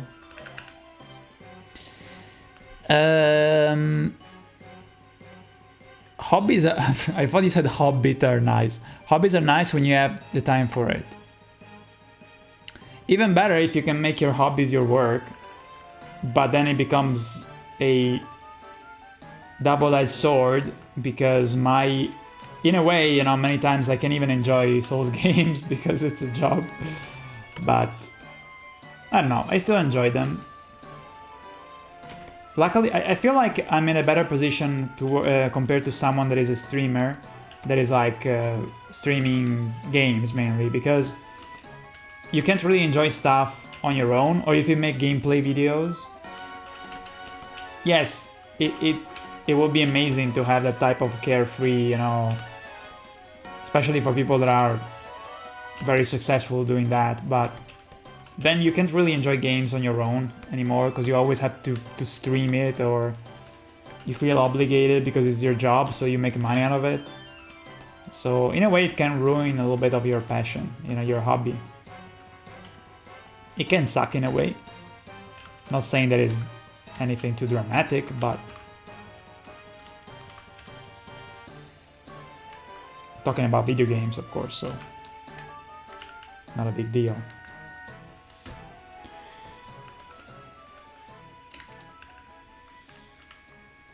Okay, so we're finishing up this last layer.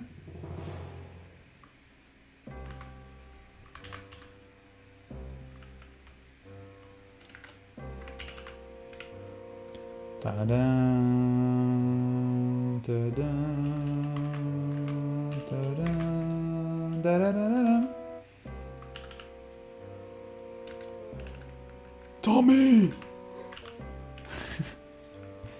Have you guys seen Peaky Blinders? I haven't seen it, but I saw the memes. Because Jamie sometimes says, Tommy!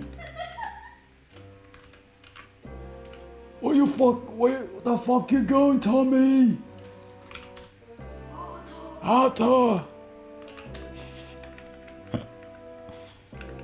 Body order! I'm just so lazy, I don't do anything I need to do or what to do. So I'm using hobbies to get myself more productive. You're lazy, so you take random hobbies? Let me see, trust me, it's more wholesome. Wait, what do you mean?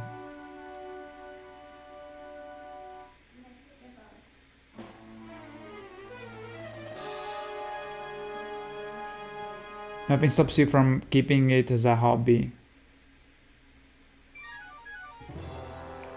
What? Drawing?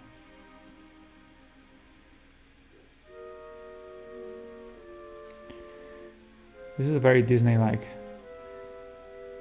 My name is Jeff. Is that like a meme? My name is Jeff! Something like that. I don't even know what it is. But I heard it.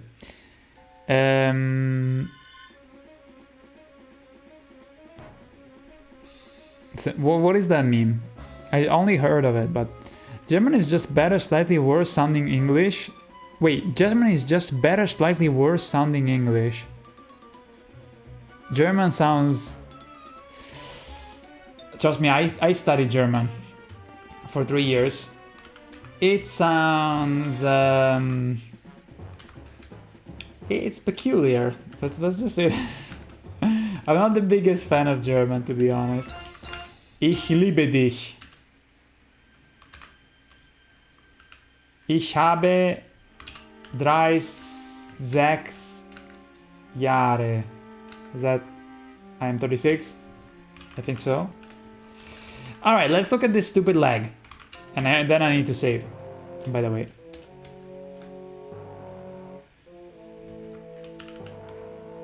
Ich bin 30.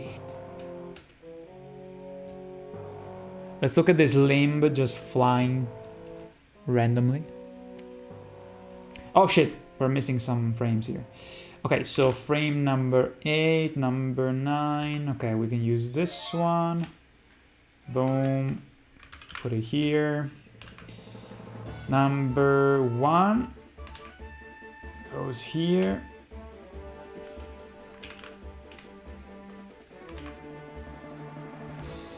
Two.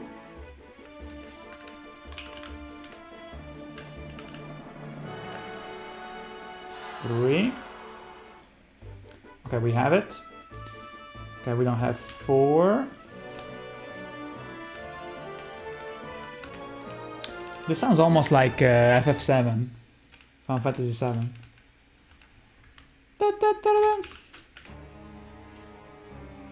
5. We have it. And then we have everything. This is so weird. All right, let's take a look at the body. Okay, so body. Okay, it's still here. Now we have to put it in the right position. Boom. For each frame, basically, we have to reposition the body.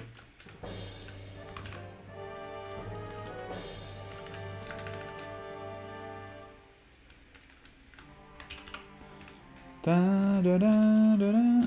I think I need to delete this piece of neck, because it's just distracting, actually. Da, da, da, da, da, da.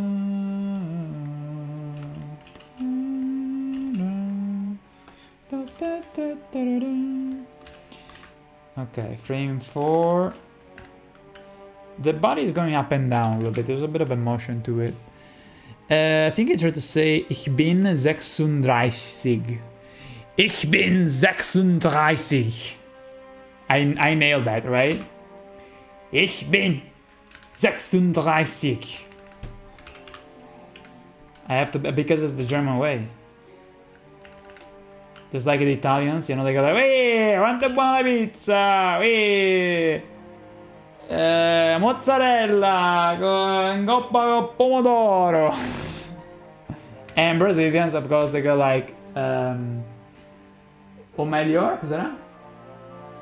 Brasil, o melhor do mundo. Right? Right? Brasil. Did I fuck it up? Brasil, melhor do mundo, go!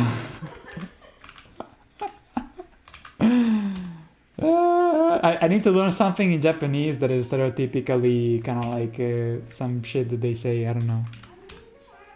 No, not the anime shit, please. That... Cosa? Toge wa?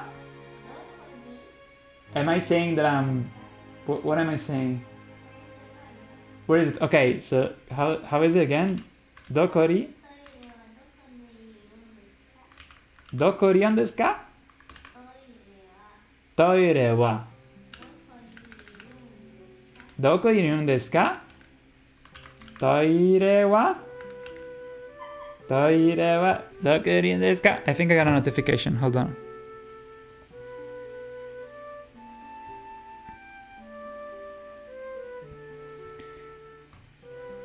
Ich kann nicht zu Deutsch für Scheiße.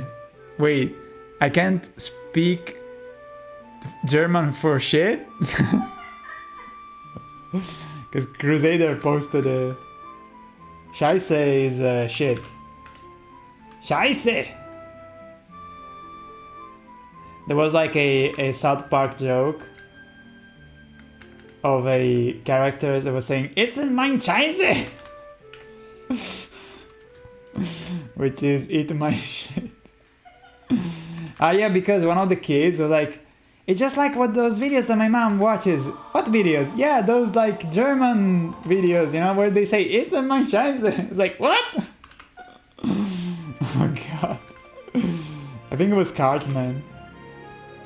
Yikes. Uber yikes. Uber yikes. Let me see. Every time I watch what you're actually animating, it just reminds me of the intro gag to Monty Python and the Holy Grail with the majestic moose. Oh god, I don't remember that actually. Sounds better than some other nearly perfect. In Japanese, something like omae. Oh god, yeah, that's so stereotypically. So it's crazy, right? That in Japanese, like everything has to be about anime because it's what usually, you know, people our age like. Duolingo. Oh shit, I did Duolingo today, by the way. I did it.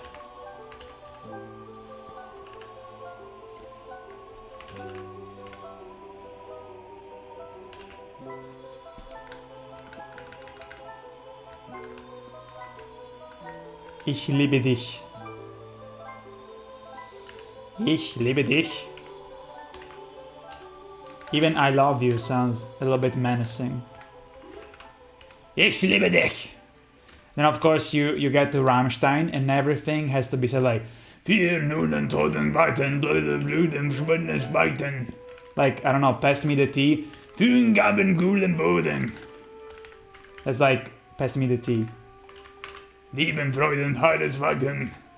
Eins, zwei, drei. Also, for some reason, Rammstein always has this. In all their songs, there's always some fucking. Like basic German, like. Fucking, I don't know. Ich bin ein, drei, vier, zwei, Polizei. So, like, why would they say like 1, 2, 3, 4 police or something? Like, what the? Ich bin. I am 1, 2, 3. Like, why? All right, Fleisch.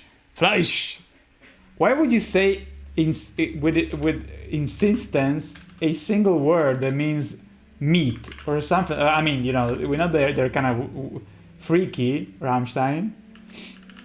I can literally like play a fucking Rammstein song with my guitar and say Fleisch und zwei, drei, auf Wiedersehen, and it's gonna be exactly like a Rammstein song.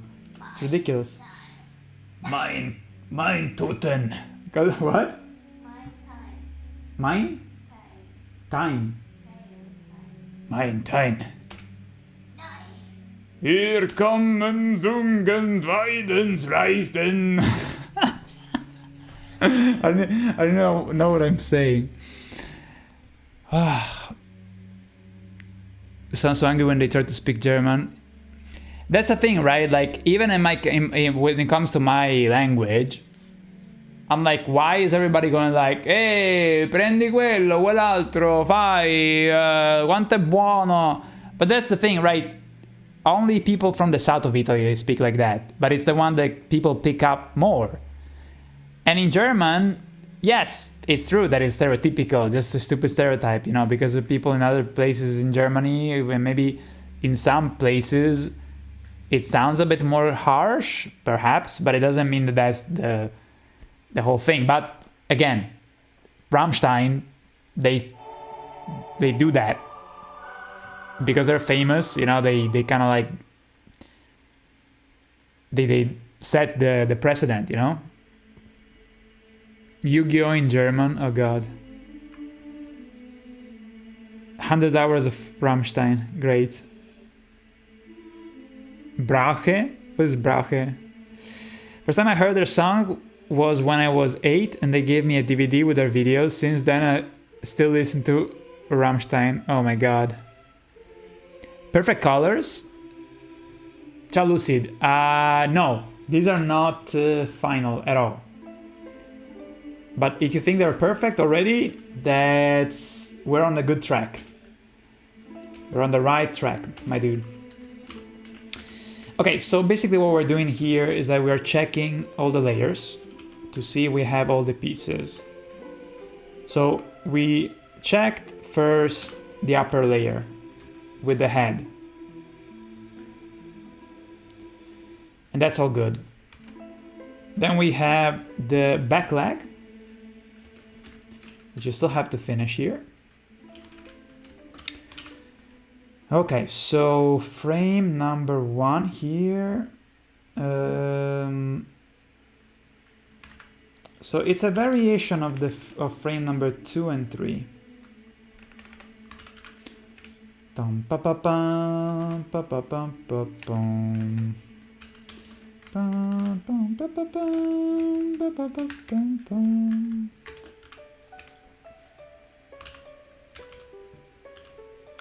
Fleisch. Fleisch. Ich liebe Fleisch. Ich liebe Fleisch.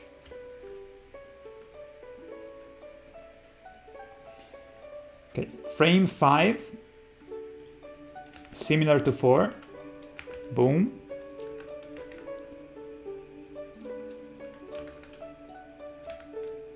Eins, zwei, drei.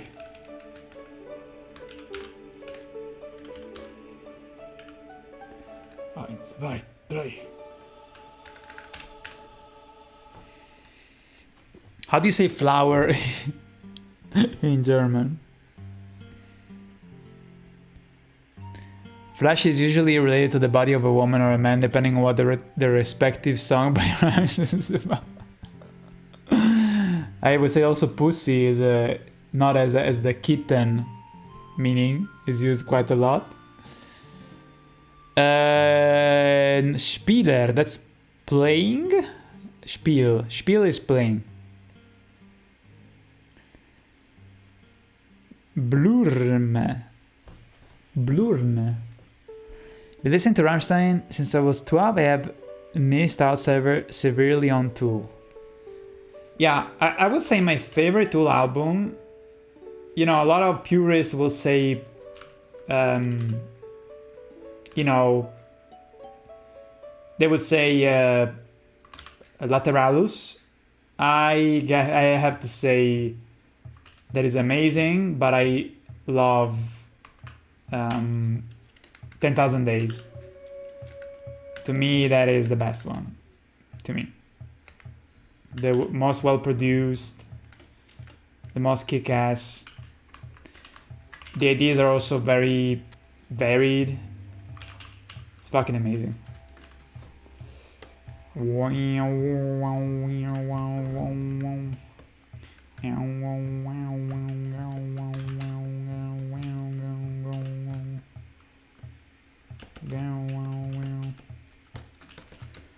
Okay.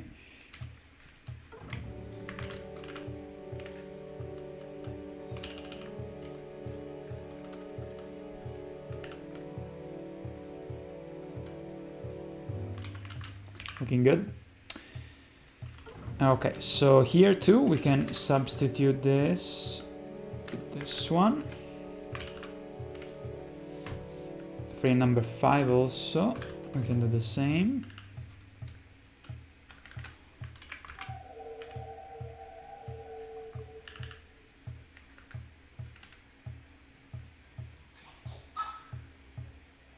Caralho! Caralho! Mine tells such a rad music video and kick a song till you look up the lyrics. Oh god. Mine tail. Tail. It must be about some depraved sexual act. Huh? Ah, was the Mind Flash? Oh boy. Oh boy. All I know is that when I listen to Rammstein, I want to take a shower after. I need to take a shower. Huh? Title. Yo, dude. Better get her some flowers and convince her to alter my birth certificate. Shout title. Holy shit. How are you tonight, man? Did you know that Title is working on a Bloodborne parody? And you guys should follow his Twitter, his Twitch channel. Title, can you post your link so people can follow you?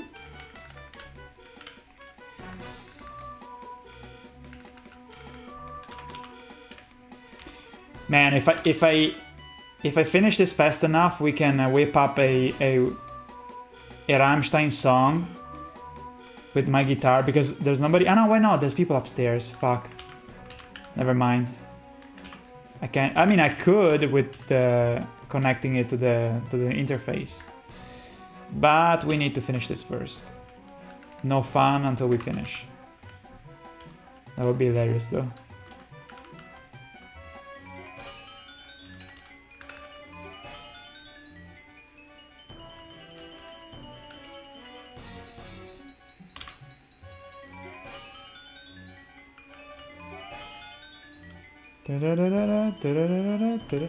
I gotta say, the soundtrack from Wind Waker is amazing when you're playing.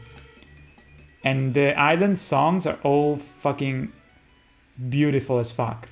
But the kind of soundtrack for, you know, the battles, they sound a little bit kind of like silly. And you can only appreciate them in the context of actually playing the game. Like even this one is so good, you know, because it's a melody you can play in the game. But if you take it out of a context, it can be kind of weird. It's not as pleasant to listen to as other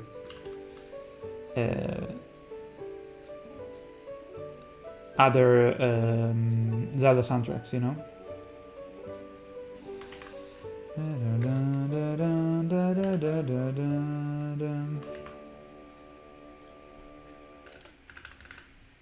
Here comes the sun.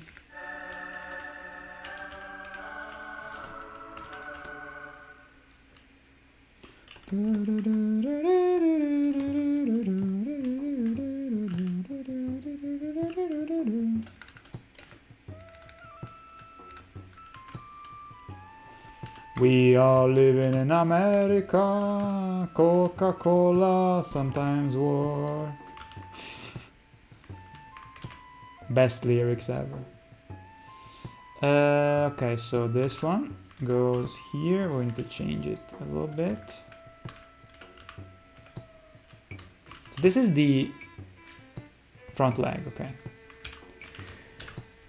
For my Tot channel. Yeah, you guys, go to the link there on Twitch, and I'll post it even on YouTube. Go follow Titles. He's working on a Bloodborne episodic parody. I'll leave it here, okay? I think it works. Hold on, I think I need to put www. Maybe. I think so. I gotta update the page and upload the Bloodborne video. Yeah, it's been 6 years. YouTube, okay. I see. Of course. To go to other Twitch channels. Name cards. NBA commercials. White Snake. The fact Miyazaki gave us a canonical Dragon Girlfriend DLC shows that he knows his audience. Oh god. You mean the... Huh? She gave us also feet. Which can be a blessing or can be kind of weird.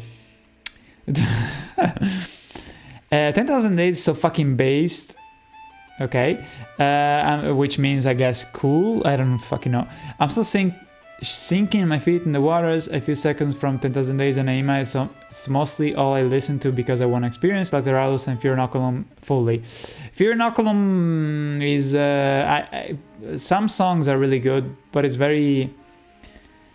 I was kind of disappointed in many ways because it's as like a big return. It's good, but it's not like an album that you say, oh, this is like a genius, you know? It's like more or less like some really good ideas, you know, but not as a whole as good as 10,000 Days. But there's some really good songs in it, like Numa is a good song, written Pneuma. It's a really good song, I really like that one. And Eminem, also watching a lot of certain Finnish Berserk. A certain Finnish Berserk. What? Dark Souls inspired game? I'm completely desensitized. A Finnish Berserk Dark Souls inspired game. What? I sit down and get nothing for hours listen to albums. I can listen to entirely of... Wait a minute. You said that you're busy doing all those things, and now you're saying that you sit down doing nothing, sitting listening to albums? Come on, dude.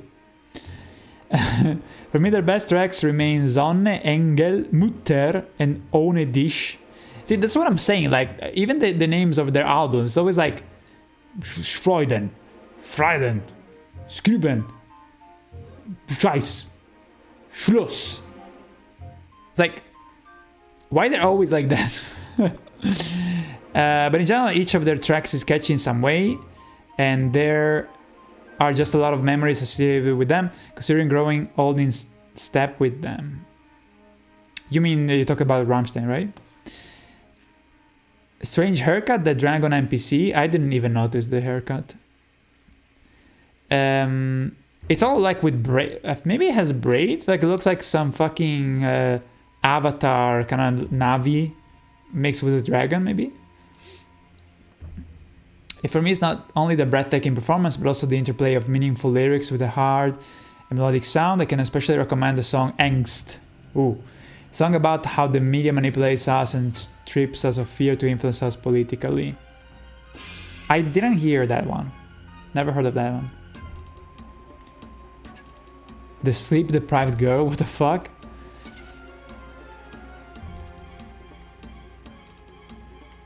You're sick of monstrous characters that are just like humans. It's a onion ring. It's a way to kind of do it something with like the skeletal kind of framework of the NPC, so that they have to work less, which is a little bit lazy. So I get it.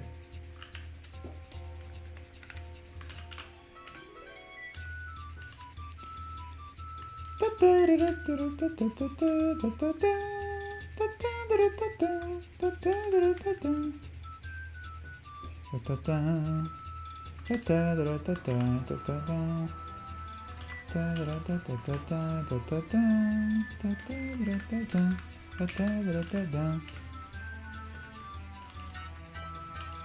feel like I have to make this muscle a bit more prominent.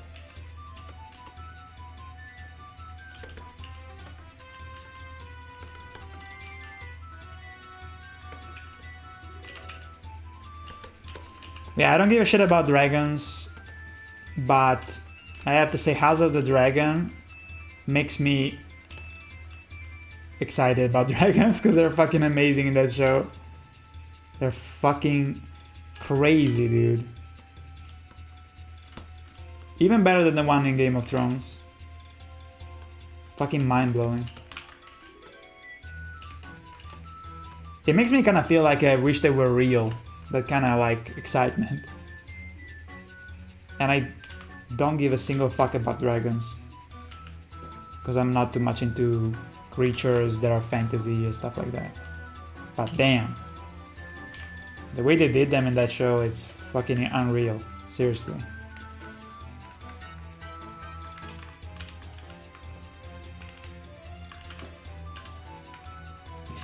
Okay, we are done with this layer too. Let's look at the single leg. Oh, there's a loose one here. Lost one.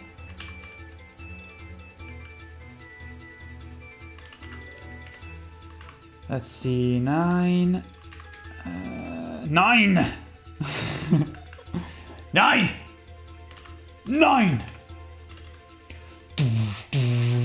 9! 9! Yeah! Well, actually, what's it called? This is alles Tag. I don't know what it says. 9! 9!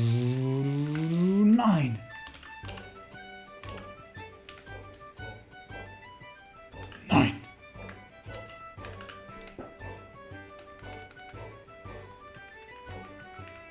Nine.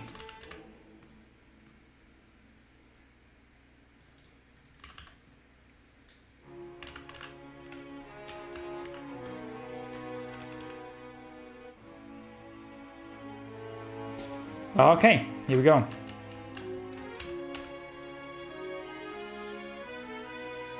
Weird ass leg. Okay, so we got that. We got this one. Look at this. The phantom fucking stag. Alright, let's check. We got the body. We got the entrails that we have to probably make kind of jump a little bit back and forth. They already do, but... Oh, then we have the other layer of entrails. Then we have the interior of the belly. Let's fix this one too. Hold on.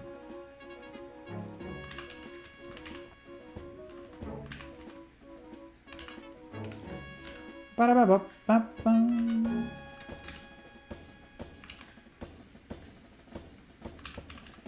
I guess we're almost done, guys. We need to just kind of improve the effect of the gas that he's spitting.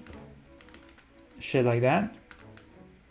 Although I would probably separate that in a different layer and blur it to make it kind of like gassy. So it will be exported on its own, separately. So you will see it kind of crude here, but it will actually have a better look when the final shot. Final shot. Okay, let me just do this and I'm gonna save. Because I haven't been saving in a while.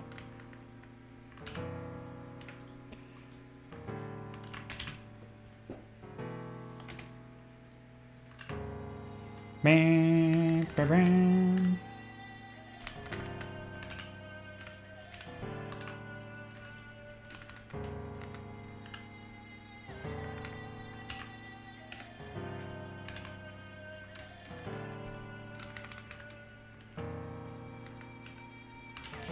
You know, BB, I should have asked Ola if he's gonna do like trying to imitate the sound of Deliverance by Opeth. Because it's one of those albums that I still don't know how to get that sound. It's so heavy. And I did a lot of testing with different amplifiers and I was never being able... Like Blackwater Park, yes. Got close to it. Very close, but Deliverance is just something else, so heavy. It's one of the heaviest albums I've ever heard. So he does that kind of recreating the sound.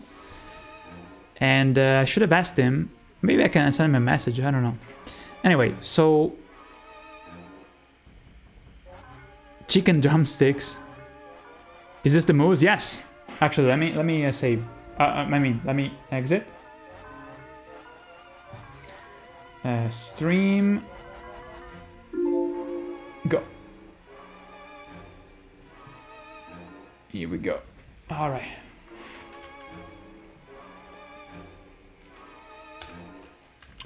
Okay, let's finish up the belly. I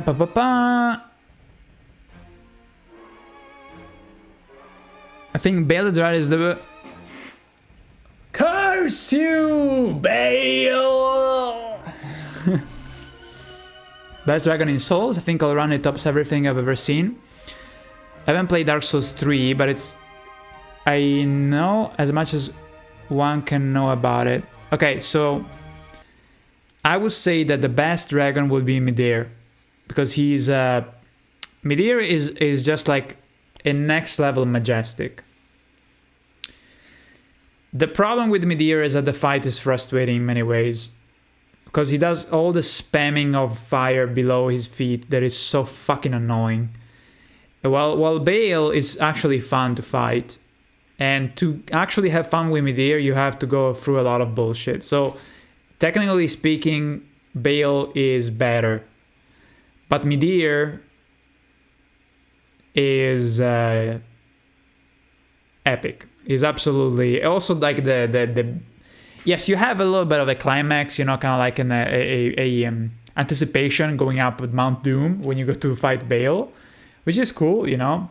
But how Midir, you know, you fight him on the edge of the bridge, you know, it's just like it's such a climactic. Think about it, you know, just like he was eating the dark, like it's crazy. And the design to me, I feel like Bale is cool in some way, it's epic. So it's Placido Sex, you know. Both together they make for an amazing. But yeah, Midir is just like, it's frustrating, Midir. That's the only issue, and also reaching it is annoying. But Midir to me is the most the coolest, you know. Dragons are real shares. They have most of the GDP capital and sit on chairs watching entrepreneurs shit their pants while they gobble up most of their shares in business decisions. Speaking of business and shitty mustache twirling corporates, dude, have you watched the Fallout show? Because I watched it recently and it was really, really good. So if you haven't watched it, I highly recommend it. It was amazing. I guess I don't really have a fair option because I haven't played through fully, but oh well. Yeah, dude, it's Dark Souls 3 to me is my favorite. It remains my favorite of all Souls games. Du hast. Dr. Drero, what's up? Yes. Du hast mich. Du hast mich gefragt und hast nicht gesagt. Chicken wing animation. The dude in the tornado lost in time. Placido Sax. Placido Sax. Spell it wrong, no doubt. Yeah, I think it's Placido Sax. But the run to the fight is simply garbage. Yeah, you're right. Oh, so that's why Crusader says chicken drumstick, right? Okay. Most overrated song? I guess so. Landon. You don't need to tell me to play it. I did play it. Lord Vinteiro. What is that? The rubber chicken master. Okay, so back to the belly. What were we doing? The belly. Checking if the belly is in the right position. I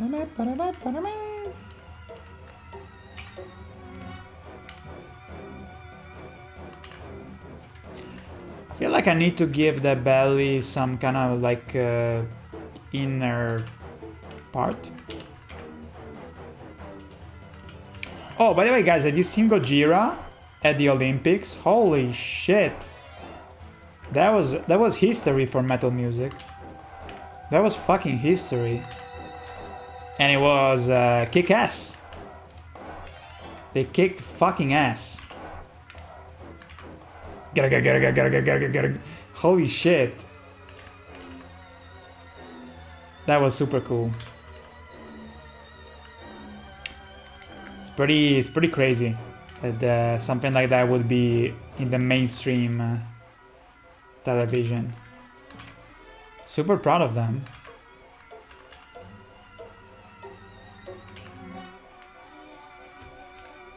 Huh? Oh, hi there. Yo, good morning. I got energy from Monday morning. Yo. Ohayo gozaimasu. Dear Euler. You got energy from, so you're ready for Monday. So Euler, we're almost done here with the, finally with the ancestral spirit. And we'll have to just kind of like refine a bit of the effect of the gas that comes out of the mouth of the deer.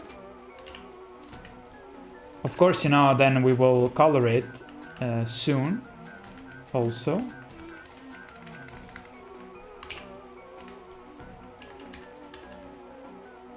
Okay, I think all the bellies are done. We also will shade it and everything. It's gonna look amazing. Need to make sure that I didn't forget any of these frames. Hold on, let me check. this. Okay, there's some extra frames here that we don't need. Okay, let me check it again. I think we're good. We didn't miss any of the bellies. Okay, so next layer it would be the neck. Boing.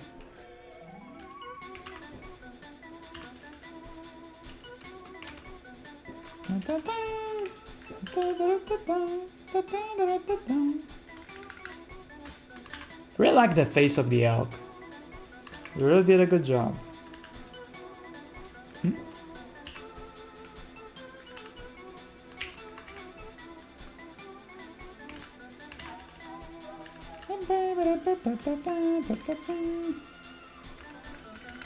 Bitty boo boo, bitty boo boo. Okay, a little bit of movement here.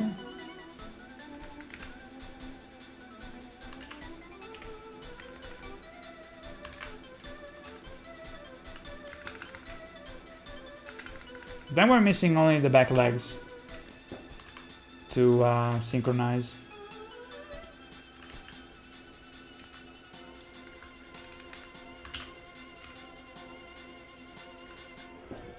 Let me see, I agree with you with Midir on the representation. Bale did fall short in that regard. I wouldn't say that it fell short. It's amazing. But, you know, compared, I like Midir more. A cutscene of him falling from the sky would have been super cool. Yeah, that's true. Midir has them almost crystalline structure. Also, I love the fact that, you know, with Midir you also had the first encounter before getting into the structure, you know, where you then find him on the bridge. Before that, you get blasted by him, you know, he falls down, swoops down. Fucking awesome, dude. Anyway, so the structure is his body crystalline structure, which makes him look majestic, as you put it. Yeah. However, I think Bale's extreme damage with the small. Yeah, that's what is amazing about Bale. That's why he's also amazing, right? His bone swords are amazing. Yeah, true. Also, the attacks are super fun to dodge since they're so aggressive and flashy. I completely agree, dude. Hells yeah. Preach. Also, I guess he doesn't really have swords, just his arm. Yeah. Rubber Chicken Master. Alright, so.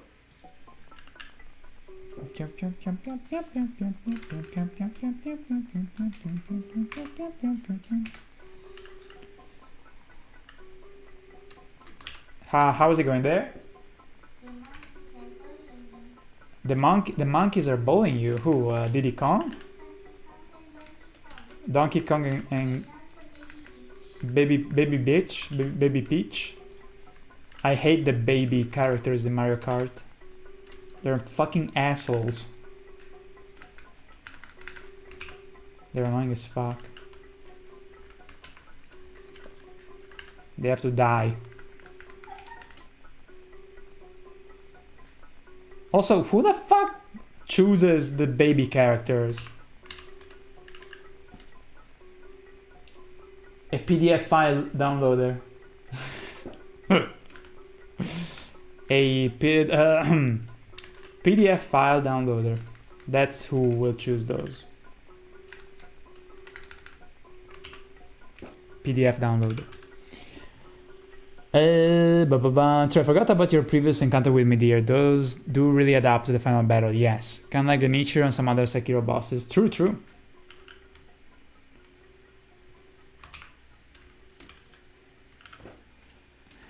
By the way, title, I don't know if you're here, but every time I say true, I think about your line in my parody where you say, it's true. I don't know. I don't know why that always like it's almost annoyingly always in my brain. It's true. But that speaks volume about how memorable it was. It's true. Oh god, so funny.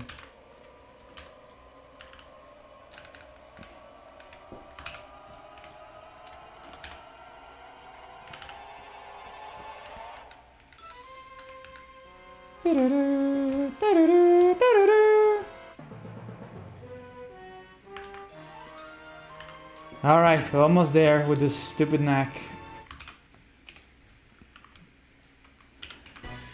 Glad I can leave a seed in your head. Thank you. That sounded a little bit... No, you know what? I don't have a dirty mind tonight. That's... Thank you, man.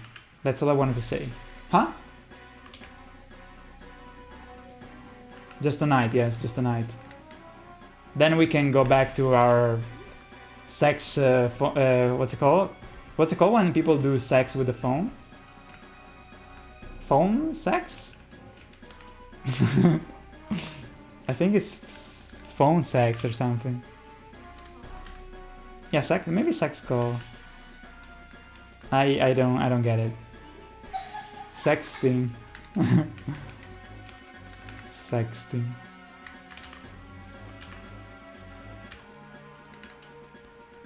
Sexting, what the fuck?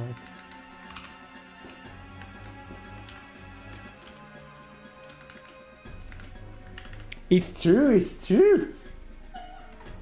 It's true, it's true. Yeah, but I do have a dirty mind, so I can say with confidence, yes, you planted your seed in him. Oh god. Cybering. You want to cyber. Who was saying you want to cyber? I think it was maybe a Key and Peele sketch. Mind the gap. Mind out the garages. Yeah. Pablo. No, Fablo. Buonasera. Buonasera a te. Gabriel says, I just wanted to say you're my favorite Dark Souls YouTuber. Love, man. What? Gabriel, you're... Excuse me? That's insane. Thank you so much. That is really high praise. Thank you so much, Gabriel. Osborne. Maybe you're English? Thank you so much. It means a lot, dude. That is a lot of praise. Seriously. Alright, we finished the neck now. We can go ahead and almost be done completely finally, because we're gonna do the back leg. The back legs, I suppose. I find it so difficult to animate this kind of stuff. My brain just can't cope with horse legs, but somehow, guys, we did it, I guess. I feel like maybe there's a frame missing here. It's a little bit weird. Yeah, I think I need to maybe bend this knee more. Bend the knee! Bend the knee! Bend the knee! Like this.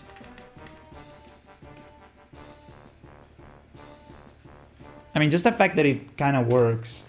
That is not a complete fuck up. It's kind of mind-blowing to me. Alright, so what's next? The back leg. Okay, so it goes like this, and then here it ends, and now it continues. So I'm gonna have to look at it isolated though, so otherwise I can see shit.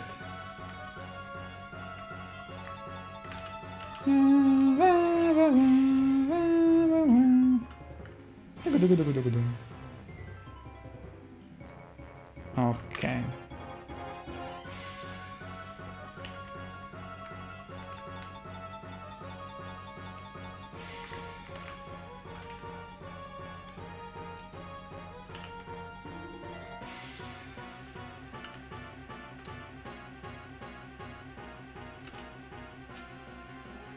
Okay, now we have frame number 1. Okay, so frame number 1, do we have already a frame available? We don't. Let me see. We have this one, but it's not... Hold on. Number 5? 8 and 5 we have. Okay. Yep. It's a weird shape here.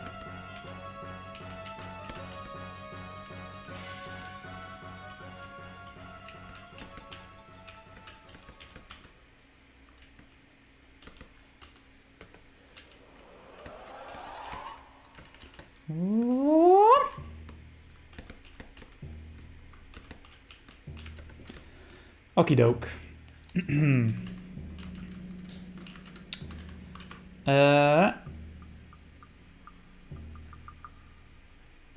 Man, this is a weird fucking... What the hell is going on with this lag?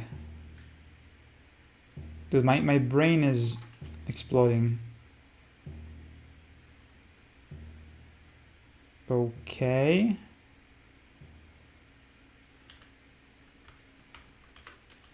My brain is struggling to understand what I'm doing. Ah, okay. Whew.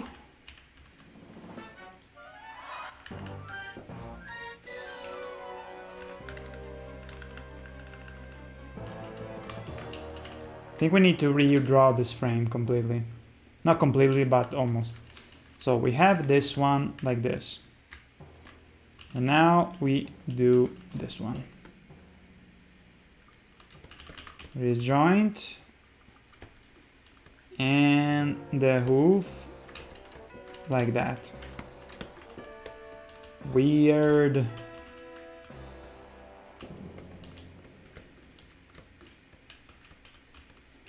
Da, da, da, da.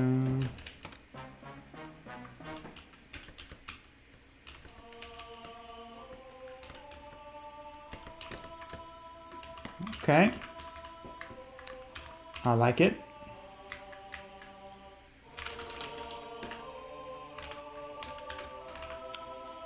And then here it goes forward.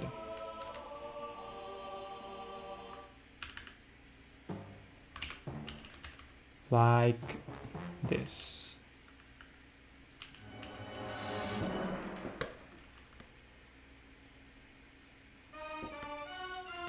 Da da da da.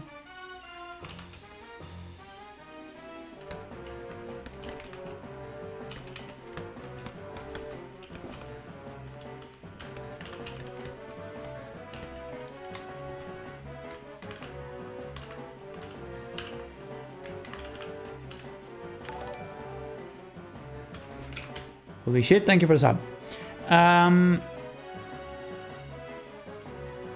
Works for me when I'm bored, I just do random maths for stuff that doesn't matter.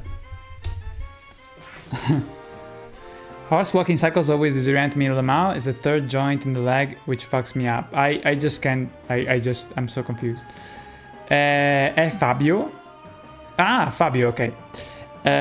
What? Why the fuck?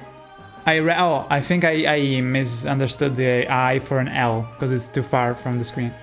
In the future, it would be amazing if you try Blasphemous. Quabil, what's up? You will find a plethora of designs from Spanish Catholicism. By the way, respect to your work, love you. Thank you, dude. I find it really cool, Blasphemous. I never had the chance to play it, but yeah, many recommended it. I don't love them. I enjoy Metroidvanias. And yeah, if I had to play a Metroidvania, I would probably play that one. I played the last one that I played, I guess it was Celeste, but it's not even a Metroidvania, to be honest.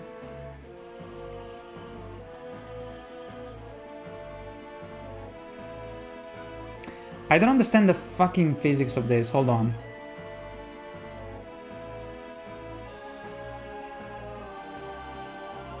One, two. Yeah, it's going forward.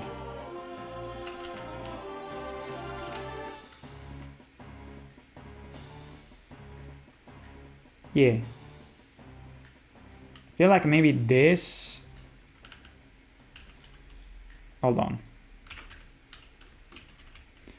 Da, Yeah, this lag should be more dragging behind just a bit, because it doesn't add up. So let's call this something.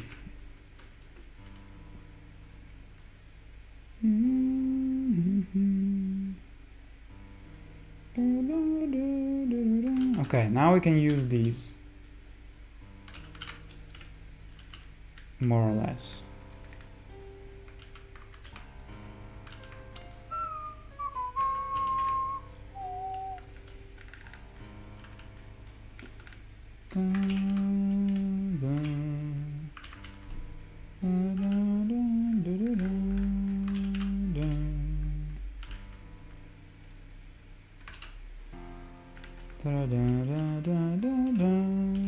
I guess I could add a little notch there, make it a little bit more skeletal.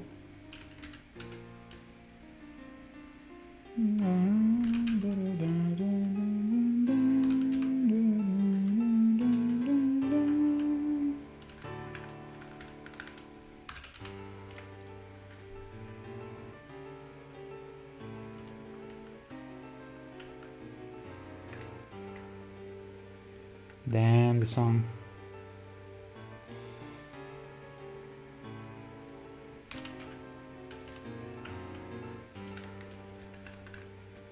Goddamn. Dun dun. Dun da da da dun dun dun. Dun da da dun dun dun dun. And here I think it needs to pivot more. Pivot. Les pivots.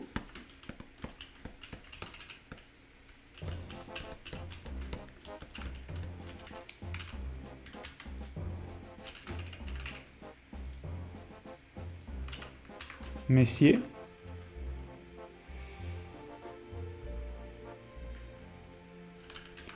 Okay. Now we have number 8.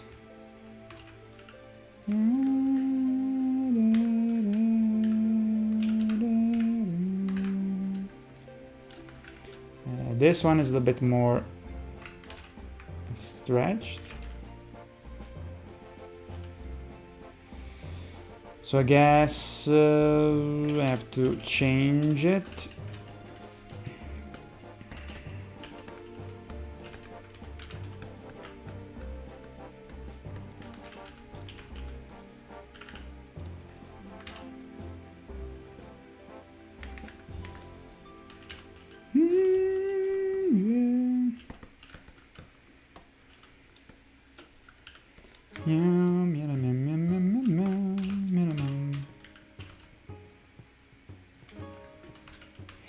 But this leg is kind of weird.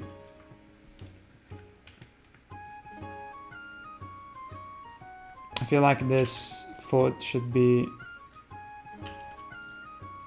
different shape. Hold on. Less extended, kind of like this. And then it goes up.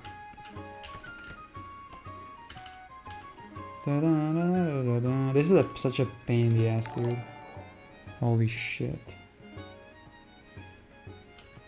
Maybe even less. Like this.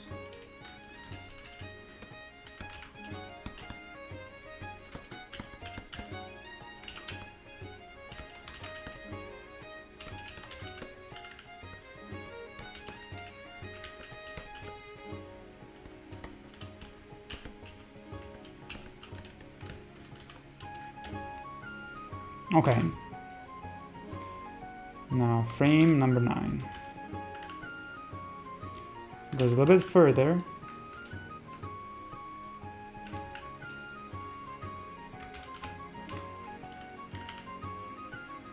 I like how he has like the bagpipes.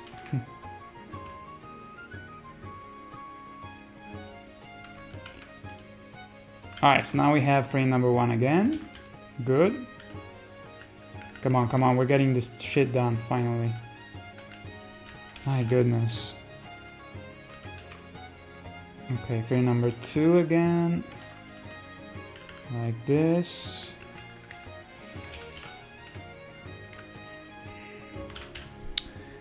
When you have time, less faith. It's 2D Bloodborne. Soldiers, Bloodstained. Bloodstained, I played it, yes. Also, The Messenger is pretty good, right? They're very good Metroidvanias, is my opinion. I played Bloodstained.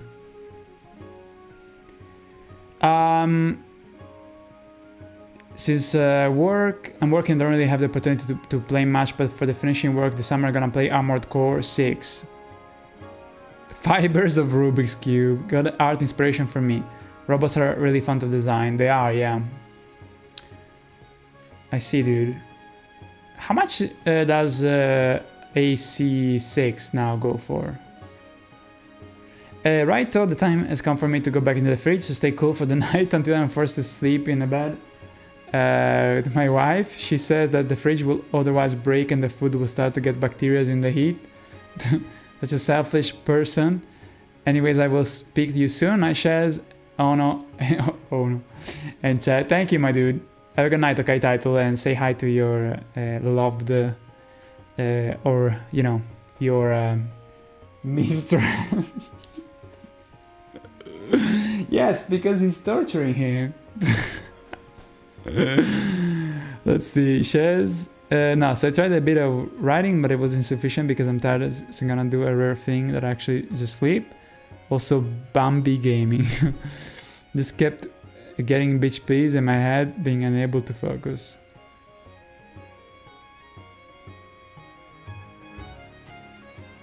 Realistically, ergonomically designing robots.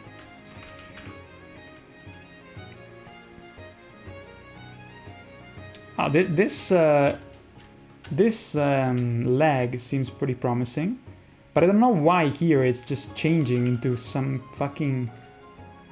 What is happening here to the joint?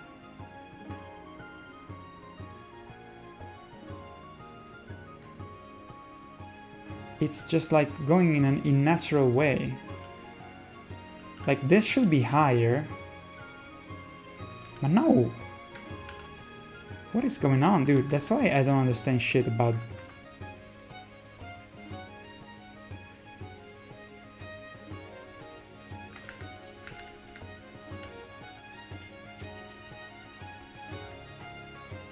It switches to a different type of... I mean, you can see it behind. It looks pretty smooth.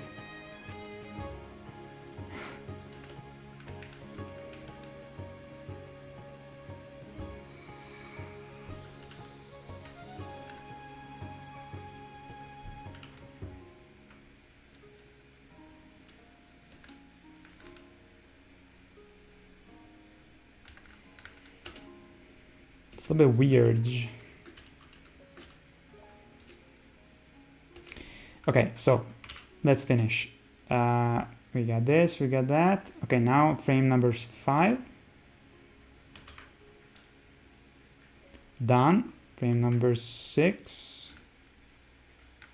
Here we go.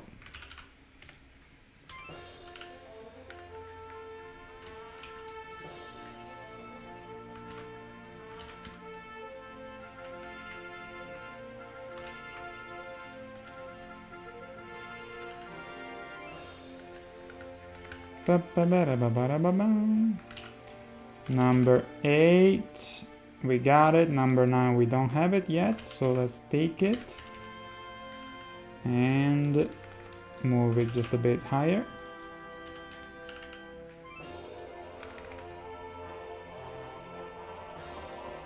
And then we have again 1 here, a bit rotated. And then we have 2 here.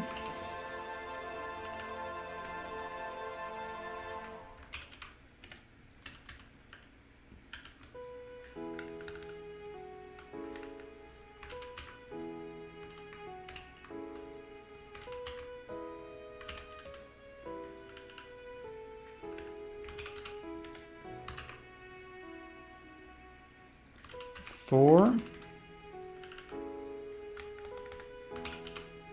Okay, almost done with this stupid layer.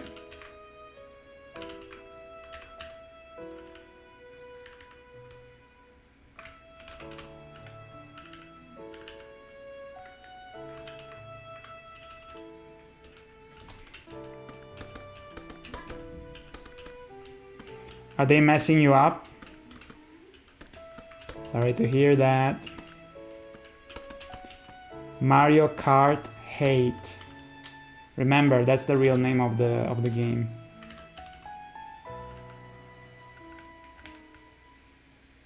Mario Kart Hate. Ba-ba-bam.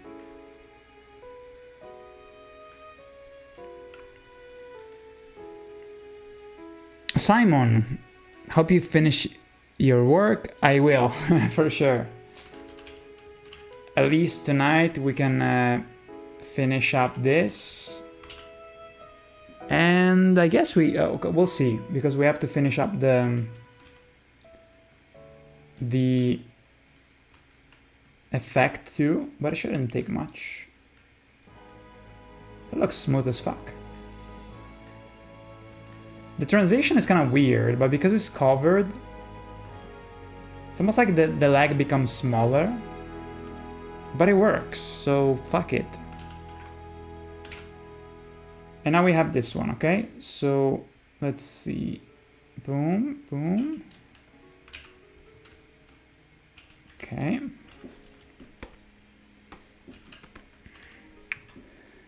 And then here we have frame number 1. Okay, now we have to figure this out. How many of the frames do we already have done? Okay, this one, 5.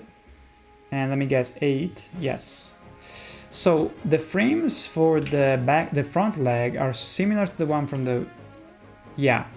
In fact, if you go to 1, see? They're very similar. So we can kind of reuse it. Kind of.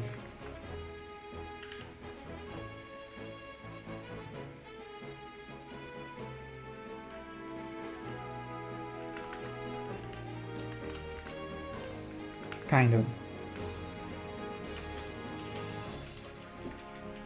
Yes and no.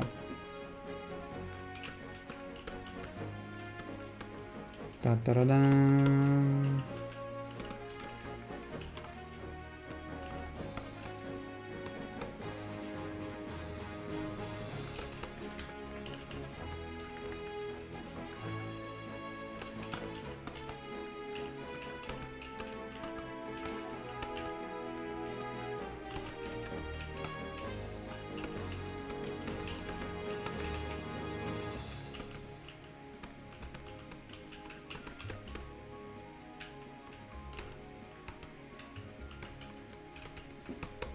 Okay.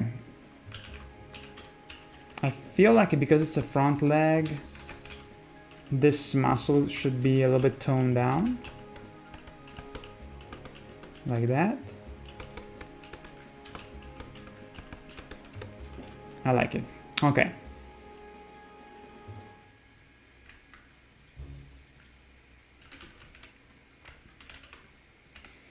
And then we have our front leg. Boom. What should I play? I guess I can play the soundtrack for the Elden Ring DLC. Elden Ring OST Shadow Audio 3.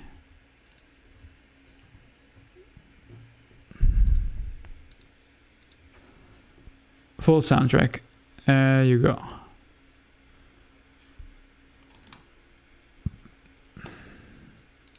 Nice.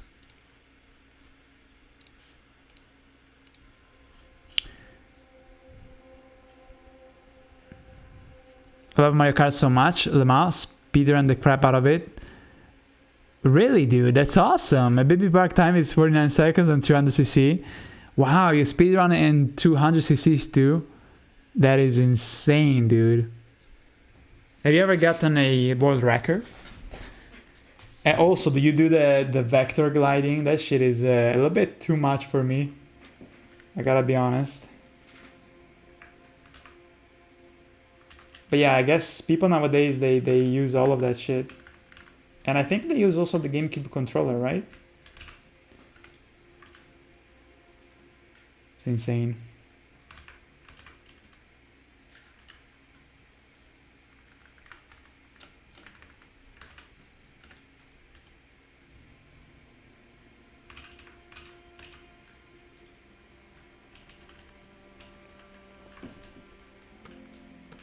Okay, so this is the soundtrack for the DLC for Elden Ring.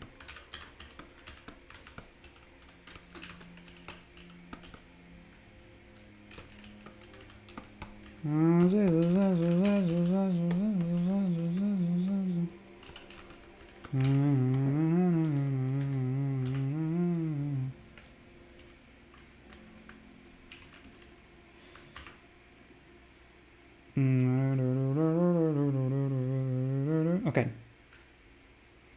Frame number 2. Similar to this. This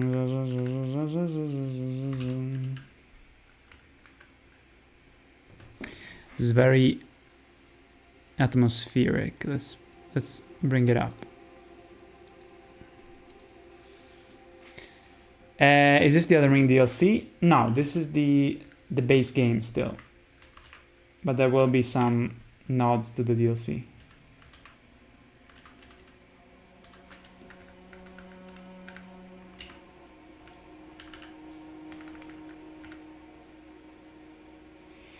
Okay, now we have this one.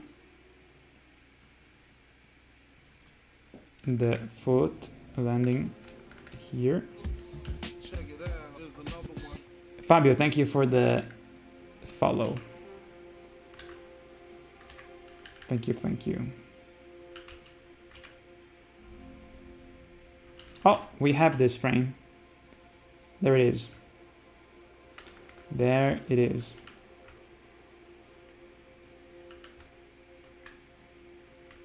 Nice.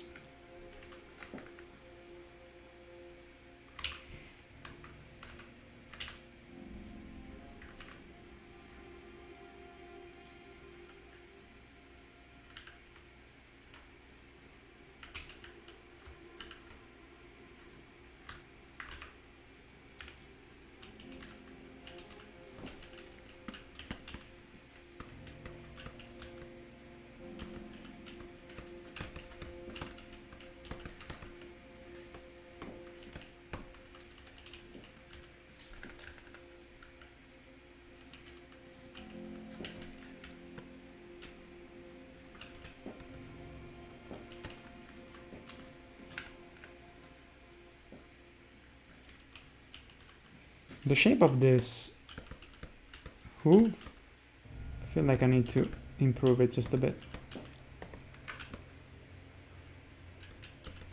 There you go. Looks way better. Okay, so 4, let's put it here now.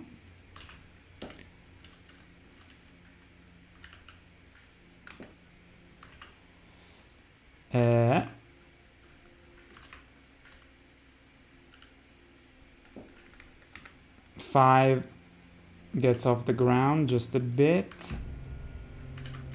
We put it here as well. Yoshi Valley. Oh, wait, hold on.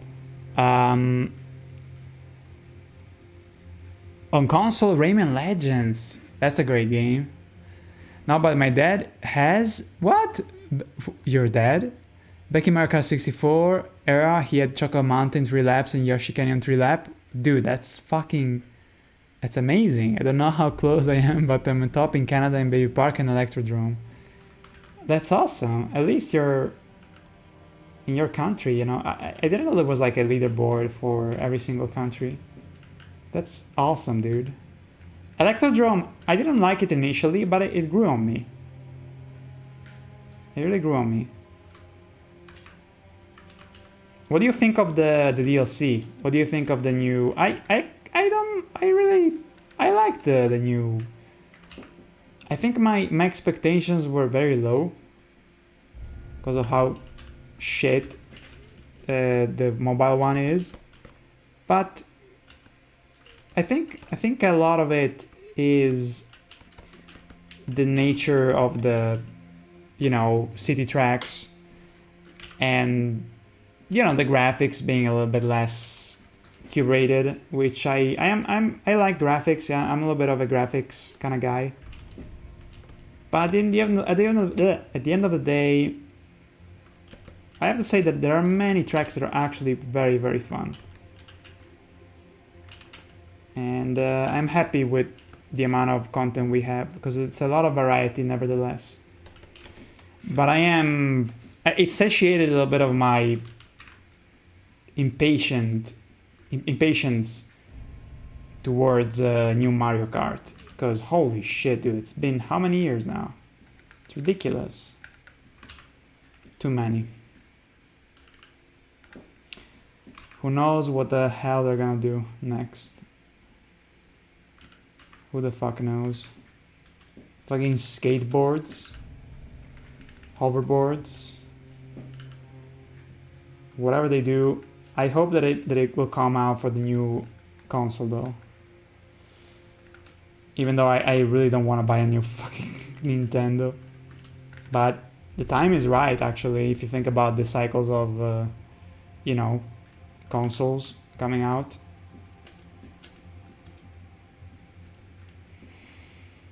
Technically, it is time for a new... Because how many years has been out? The Nintendo Switch?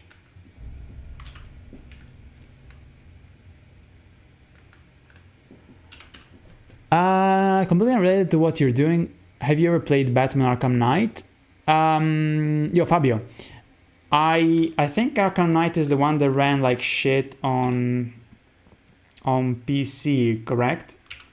So no, I never played it because I knew that it was really bad, the port. But I mean, I didn't play the one before too. I played only Arkham Asylum, which I enjoyed, but I wasn't interested in the others because it was more or less similar, you know.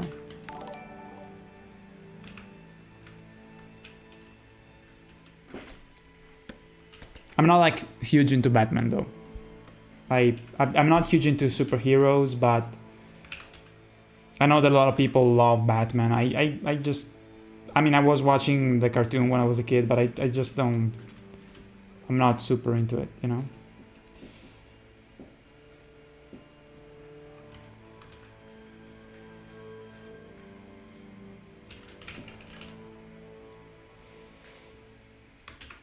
And, but yeah, in Arkham Asylum, the combat was always very well done. That's for sure.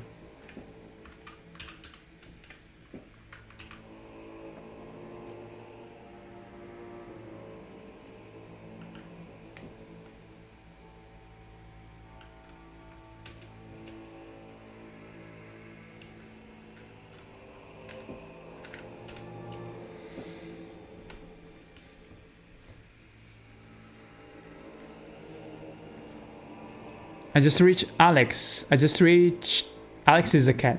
I just reached the Burial Valley in Dark Souls 3. This account is 3 hours old.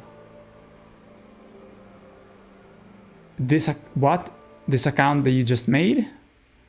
Also, what is that badge? The Raging Wolf Helm. What is that? 2017. You don't have the DLC? What? When I think of graphics, I think of Tekken 1 and start laughing. You don't have the DLC, dude. Really?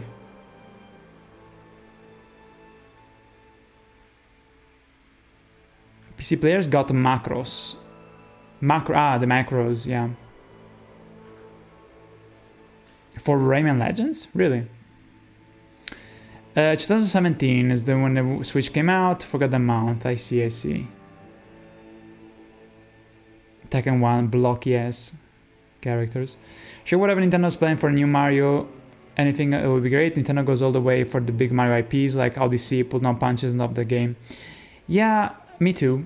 I don't like the fact that I had too many moons, because I don't like. I prefer to have, you know, more curated objectives than like random moons, because then everything starts to have the same weight.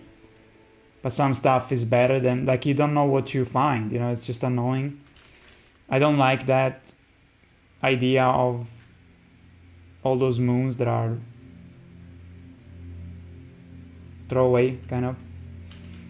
But yeah, it was a great game. It is a fantastic game. So it's true that they put a lot of effort into their main IPs. And yeah, I don't know, like Odyssey, the only negative would be, no, well, I know. I was thinking, you know, because of they wanted to make it like run it at 30 FPS, 720, but then they managed to run it at 60, if I remember correctly, which what Mario should always be. Should always run at 60 FPS. Has to feel great, right?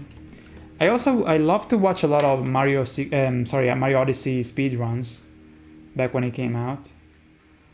They were so much fun because the movement is so good, fucking good in Mario Odyssey. So satisfying. I was even able to do some tricks myself with the cap throwing.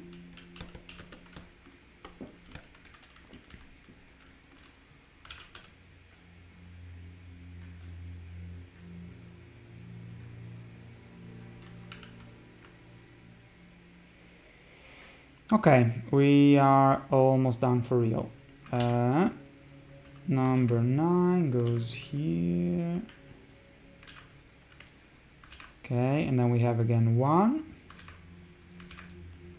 We got it already. Then 2.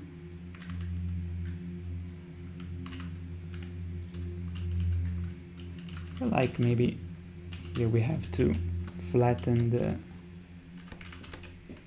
Yes, okay. Then we have 3.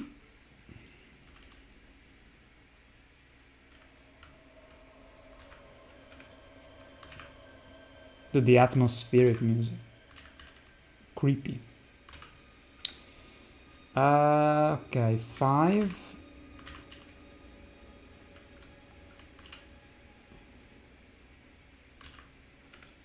And 6. Oh, fuck. Finally, we did it. We did it.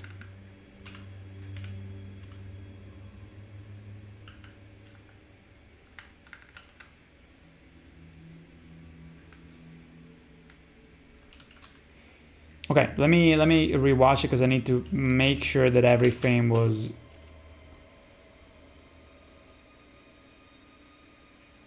done correctly.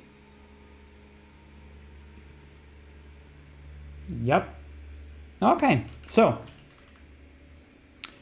let's look at this. Looking nice. I like it. Whew. Is this about the new DLC? Not yet. This is a parody before the DLC that will have Millennium. The badge is for watching Elden Ring within a time frame, but yeah, for watching on Twitch. But yeah, the S3 account I'm currently playing is 3 hours old. Probably should have specified earlier. Cool to hear. You mean that you reached the Boreal Valley in 3 hours? That's kind of impressive. I mean, I did a run. I think in 2 hours and a half I finished the game, but that was me like playing the game a lot, you know? I almost speedrunning it in a way because it was fun.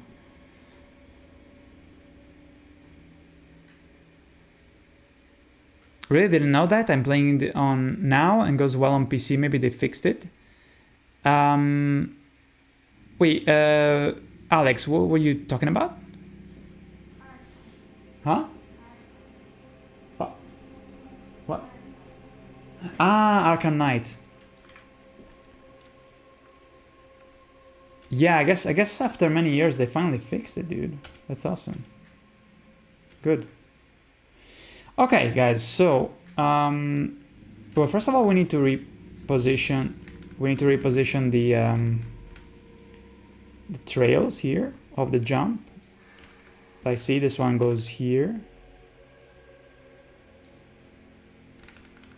because it's not matching the right position.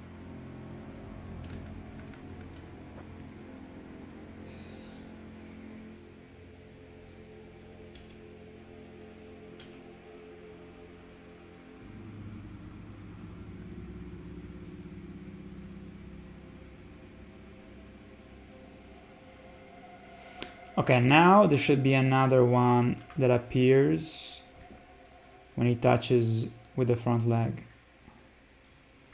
So we'll place it right here.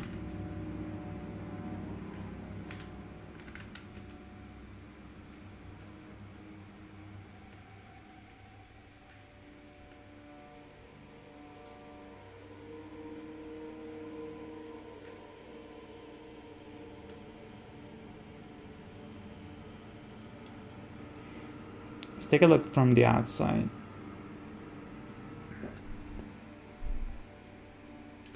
Okay, so let's improve the effect of the deer jumping on the thing. This one. Show the background so it's easier to work on. And let's see. Yeah, okay. So let's do a separate layer where we have the space to do that. And let's put a black layer, half transparent, maybe 70%. So we can have more of a better look on the animation.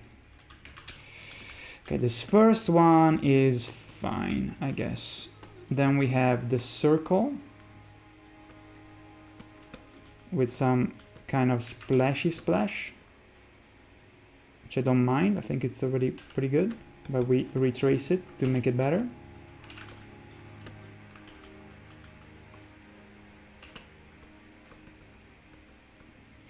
Hey, but this is from below though.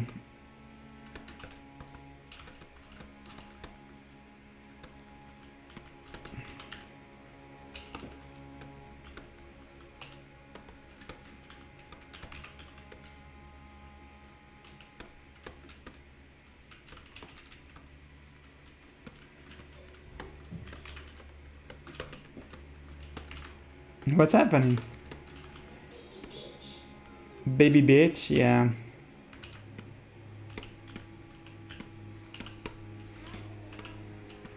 So now, huh? The monkeys. So, boop, and then it goes like this. And then the upper part of the circle kind of disintegrates.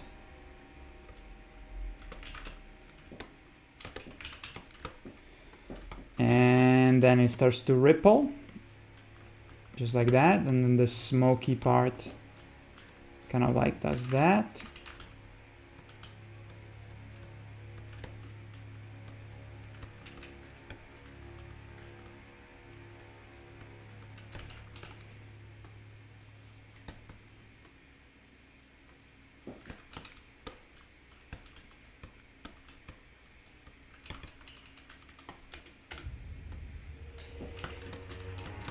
And maybe we will add some more frames in between. We'll see. We'll see in a moment.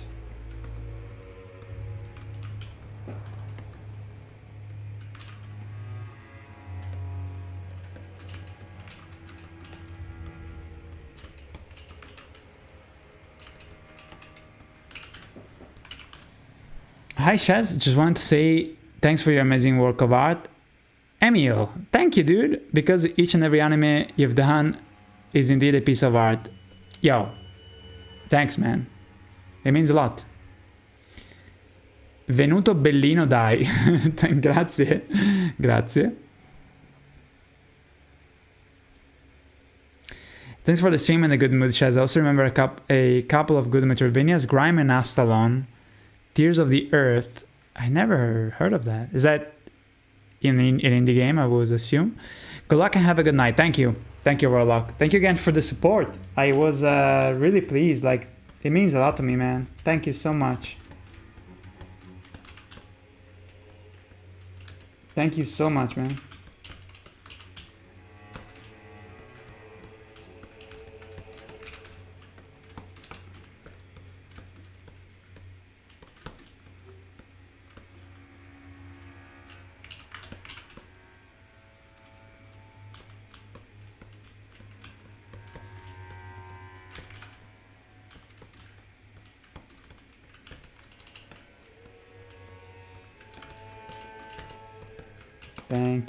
Thank you, man.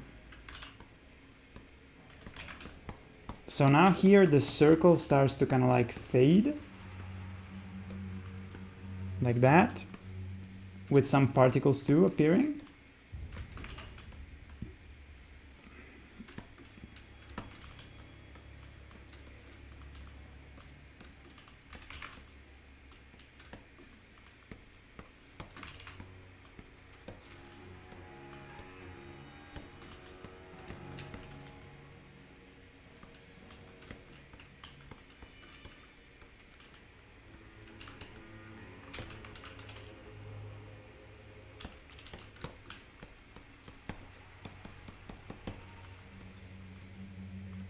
Might have to add a frame or two, but I'm not sure.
Looks very nice.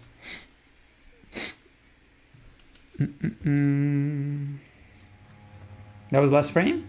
Malai. Nah, we need one more. Okay, let's do it from scratch.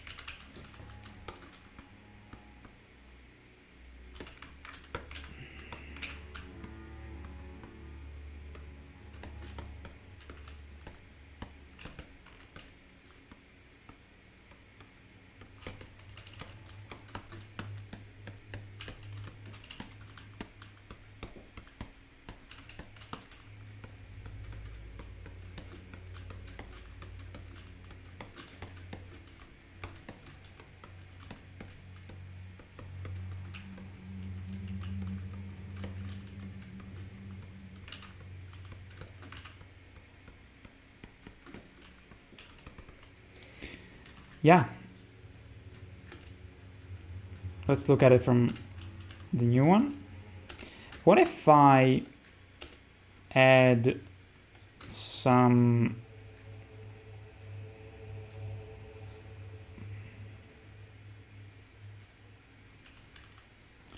hold up.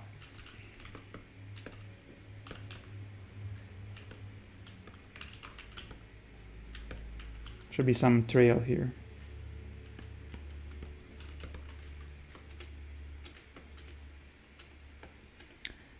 I think it's pretty nice. I'm actually surprised that I was able to make this on my own. Phoebe, check it out. I did it from scratch.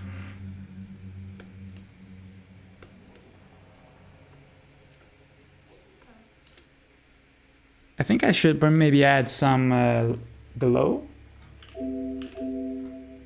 Let me do this.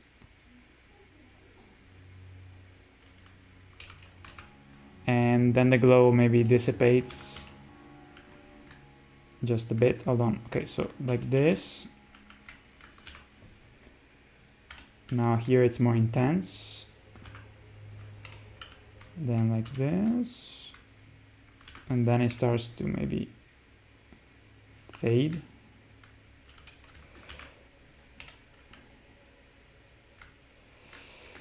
After this, it starts to kind of lose power. Ah shit, I need to make it... Fuck, hold on.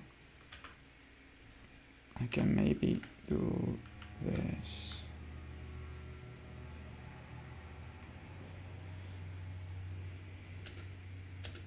Yeah, kind of like that. See what I mean? Do I need to add more frames? I don't think so, because he's stepping on it, so it makes sense that it would be fading fast. Okay. Which... Oh. Yo, thank you for the sub. YouTube sub.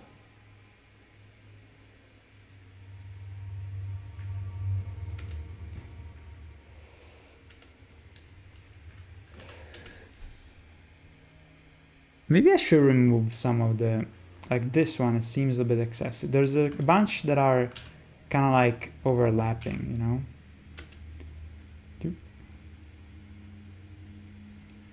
I don't think I need to put it even behind, just one is enough. Otherwise it becomes a little bit difficult to look at.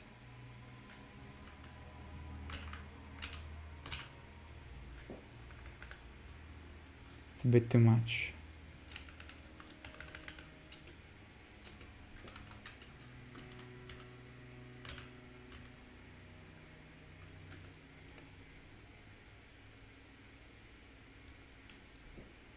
And then there should be another one here.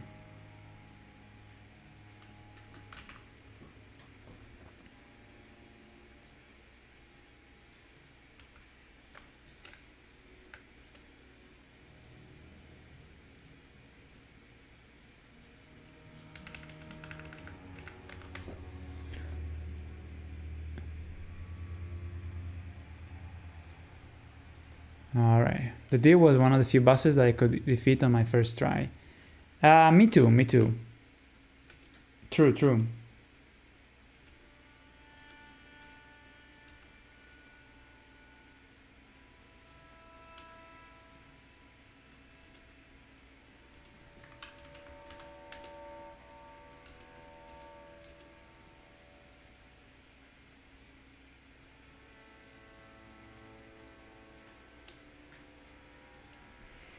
I like these legs here on this frame should be higher.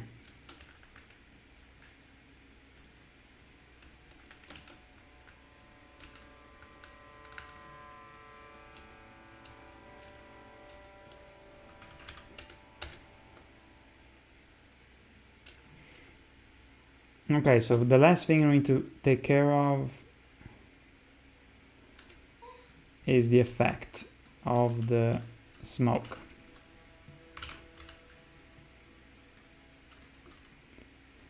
Alright. The effect of the smoke is on what layer? This one? Yes. Whew. Okay, okay. So let's first off, let's hide the background.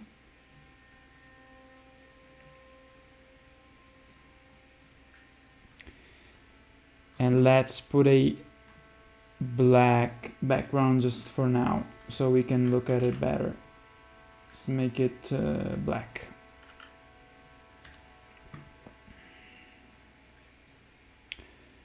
Now fuck, I fucked up, hold on. Okay, like this, and then the stag is here. Okay, now we enter the composition. we get to the... Oops. No, don't exit. Let me save, because you never know. How did it go? What did you do? Whoa! 48. How many races are in Mario Kart? 90 tracks, no, 96, right? So you did the first part? Ah, random, okay.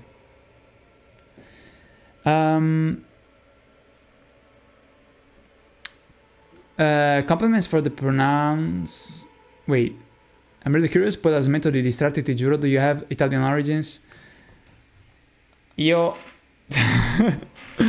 How can I say it to basically answer in a way that you would understand? Guarda,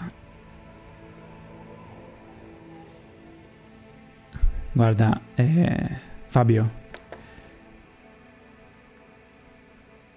I don't even know what to say in Italian. Che ti posso dire? A me l'italiano non è che piaccia molto. Mi piace.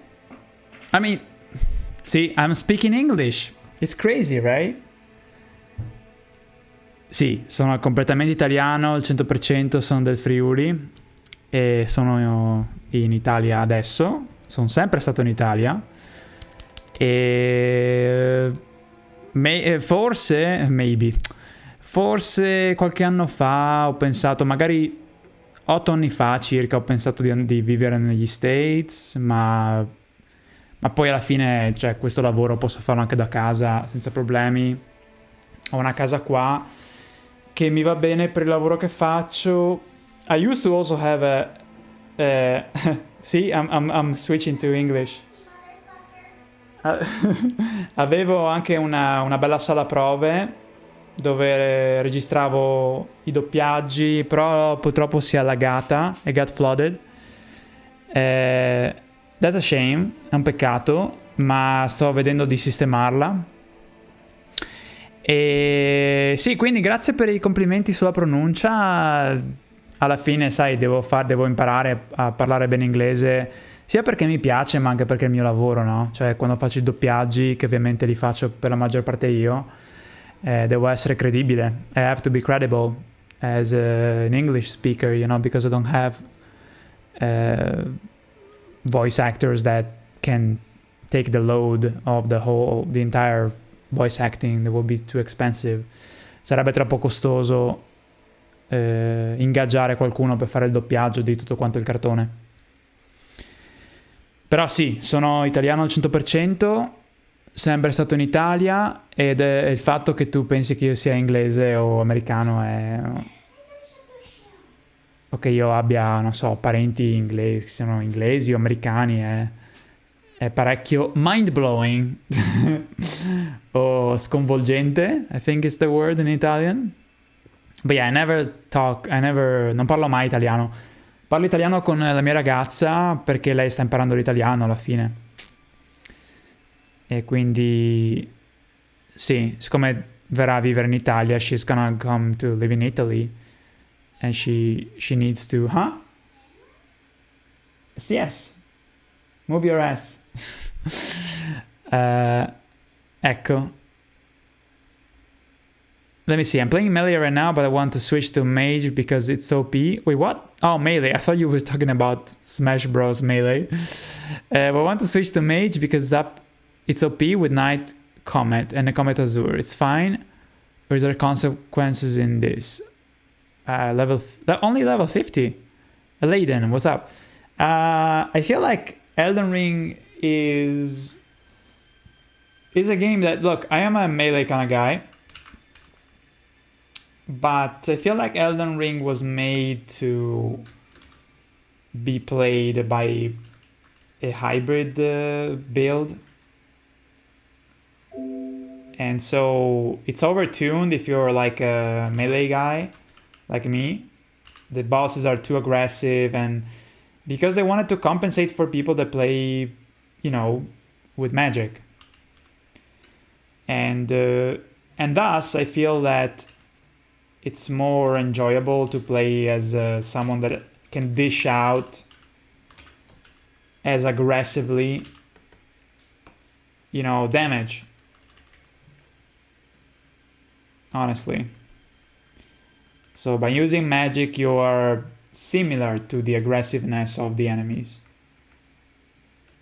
And I feel like the game was meant to be played like that, because otherwise it's very frustrating. I mean, I like the frustration, because to me half the fun is to figure out how to learn the attacks. So I don't know, it's a difficult balance, but I don't know. If you switch to magic, I feel like it would be amazing. A lot of fun.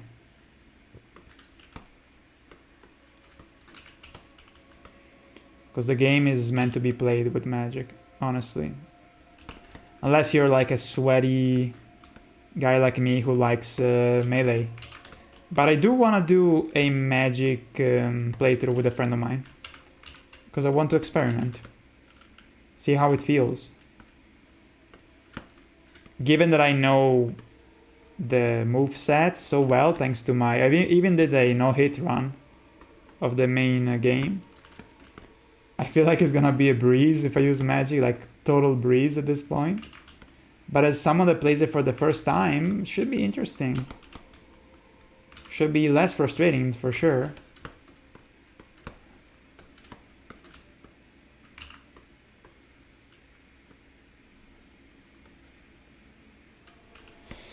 Alright, so we are retracing this layer as best as we can. See, like the thing there, the effect comes out of the mouth.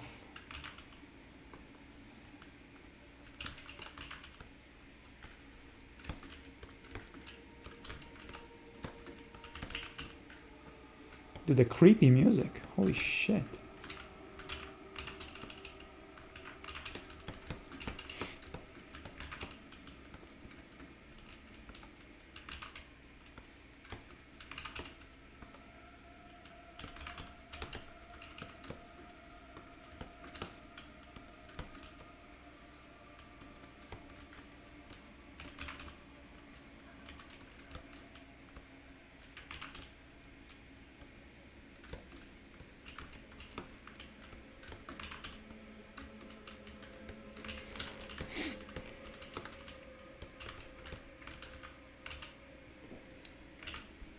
Okay.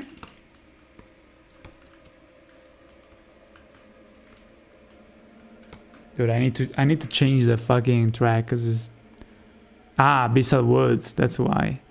Midra's Months. Let's go. Let's see how this one is. Very Bloodborne, of course. Expected. I like this tune though.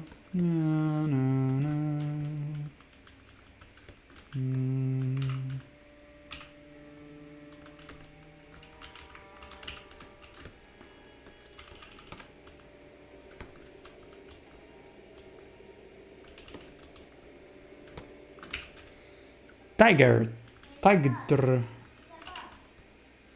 Huh? Oh, it's a bot. Let's kill him. Die. You're dead.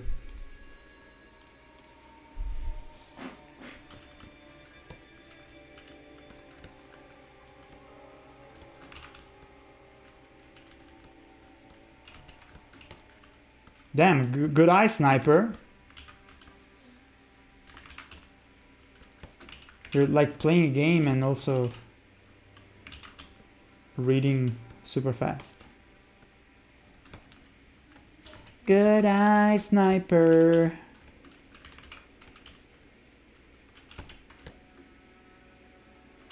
Good eye, sniper. Ooh, it looks nice. Still haven't finished, but... Whoa. Okay, let's continue. But it's looking pretty good. Good eye, sniper.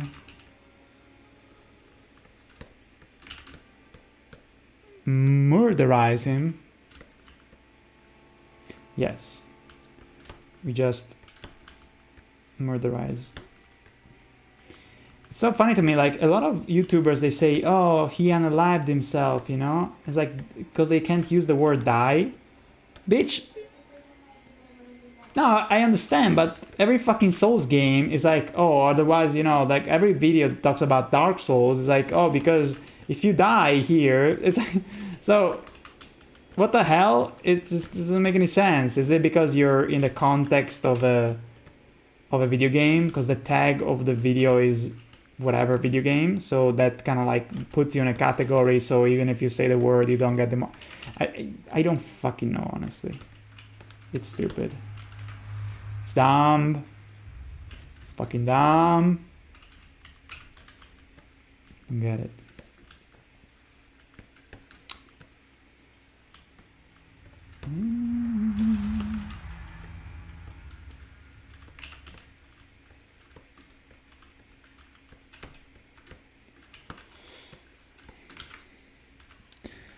It's time for me to go to work, even if you don't understand the language. Animations and illustrations are a wonderful way to convey what you want to convey. I'm looking forward to seeing your work. You are so nice. I hope that you can at least understand some of the things, you know, maybe with a, I don't know if there's like a translation through Twitch, but I super appreciate it, Euler. Have a great work, okay? Have a nice day. I hope everything goes well. Huh? Huh? Kyotsukete? Kyotsukete? Japanese girlfriend is helping out here. Kudasai.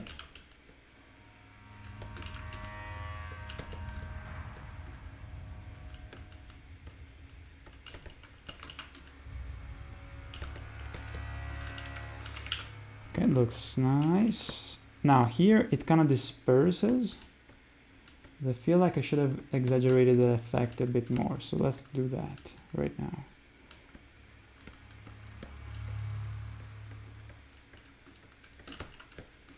Kind of like that.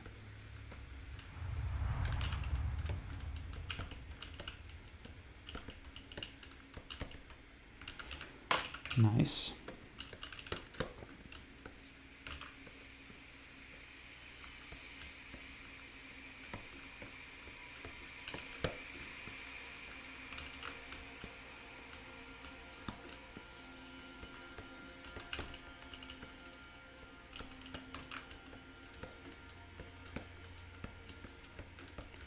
Yeah, Euler, I really understand. I really appreciate your kind words. Thank you so much.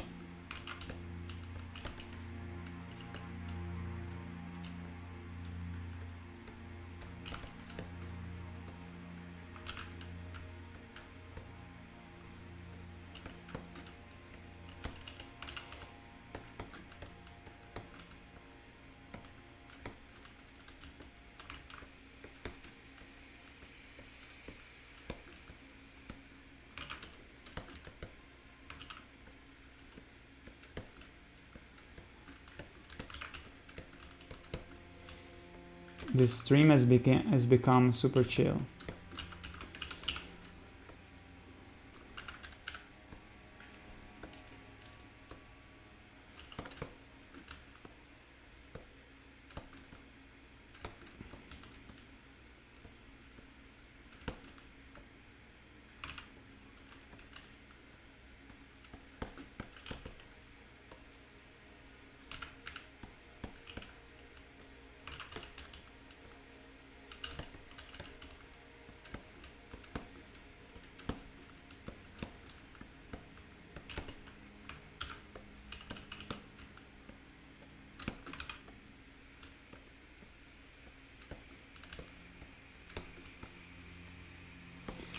Guess we're almost done.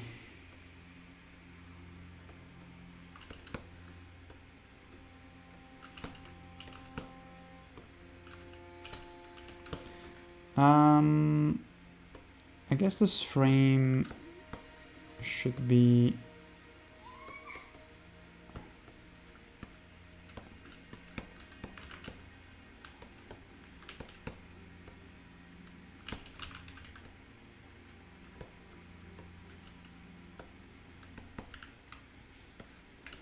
I'm getting confused by the animation. Hold on. Let's look at it again. Nice. And they just got up from a nap. Green, what's good? Just for fun and because I have almost 50k channel points, I'm gonna send every message as sub only. Is that a thing?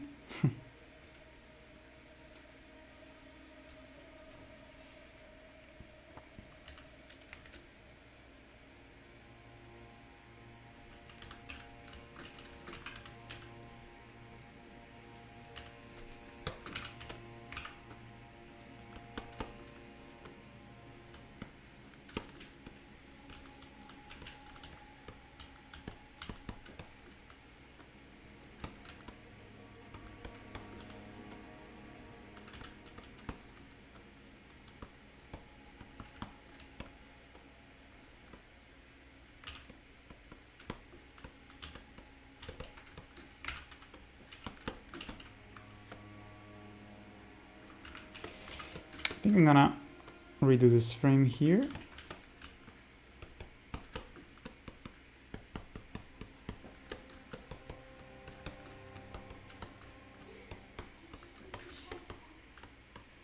Took a shortcut? Nice.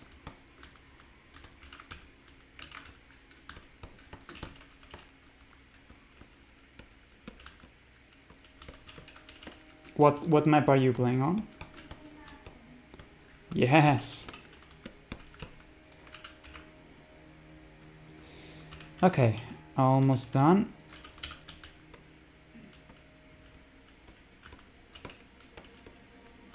Watching all those Hydrex videos somehow helps.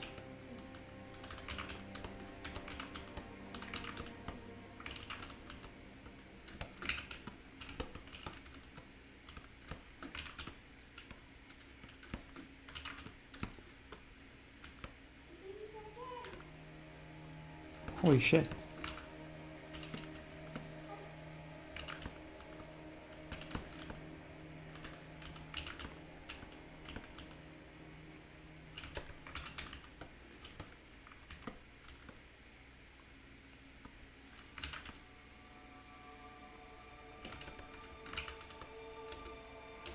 Ooh, I like that kind of like that kind of that little filament that comes out right there, where they kind of congeal together. And then here we need to detail that a bit more.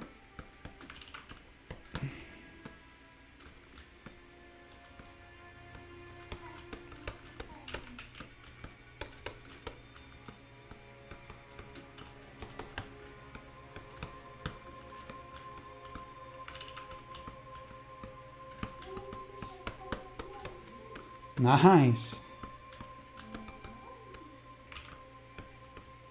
Professional.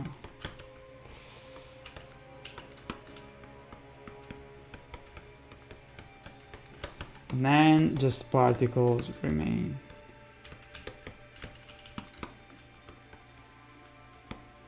Basically.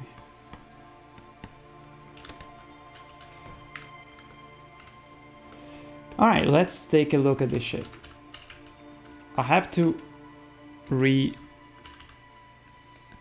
do the glow behind a bit better, but we're almost there. Okay, so for the last little particles, I would say I can do a couple here like this.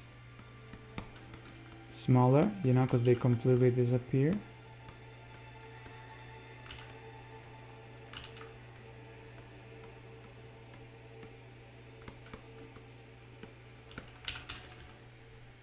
I think the particle effects to art is probably the most satisfying part of it. Yeah, it is, yeah.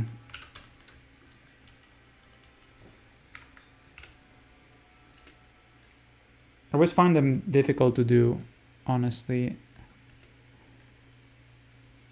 It's always been kind of hard for me personally, but after doing them over and over, I feel like I finally found the good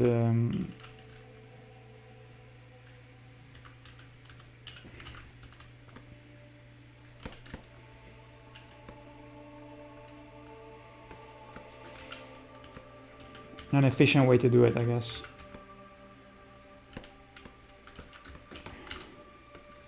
Or I kind of like learn the flow of it. I used to suck to do even fire, so I would kind of make like a single flame that kind of bobs up and down, especially in my earlier parodies. I think the first time that I learned to do fire decently was in my Seasoning Ash parody. Before I used to do it kind of static, I guess, or not very well animated, I think it was still doing this, but you know, with all the thingies, but it was weird. And then I was mostly, you know, putting care into doing the candles, but then with Seasoning Ash, started to really learn how to do it and make it look interesting and stuff, which is nice.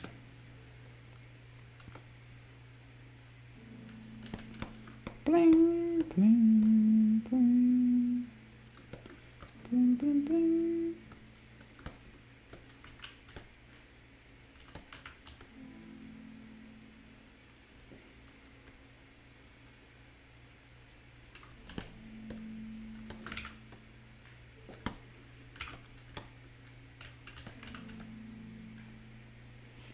Bling, bling, bling, bling. I guess the boss fight OSTs are gonna be the end of this soundtrack. I bet.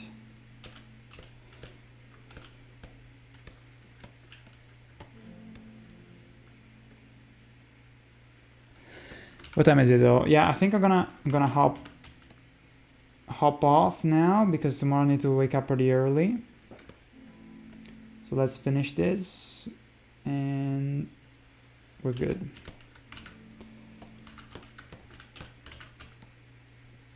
Let me use a big brush here. Big ass brush.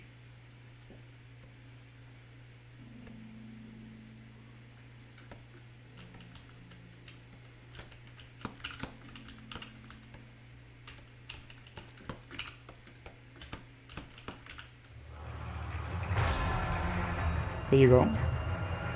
This is more like the combat themes. Maybe the hip-hop.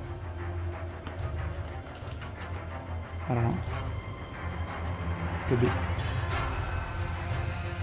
Holy shit, it's bumping. It's fucking bumping.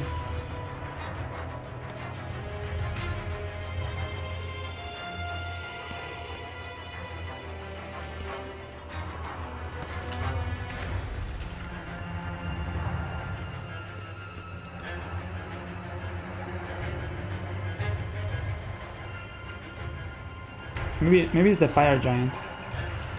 The forge, you know? Giant of the forge, I think it's called. Or forge giant, yeah.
This one is who the fuck is this one?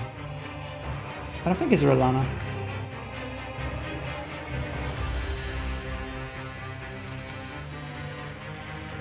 Maybe. Okay. I think we're good. I just need to delete this layer.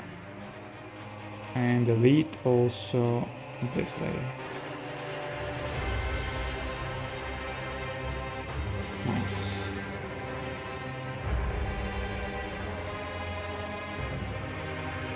Oh wait, there's also the cascading shits. But they look good already.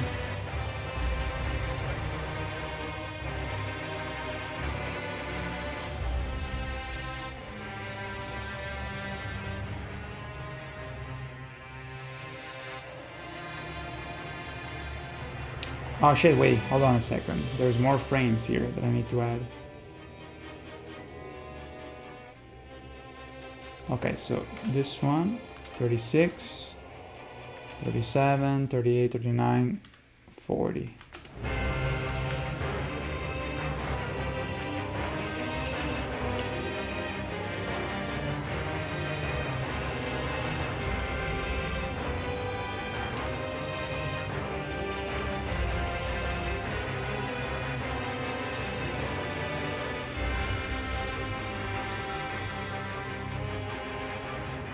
Let me take a look at them.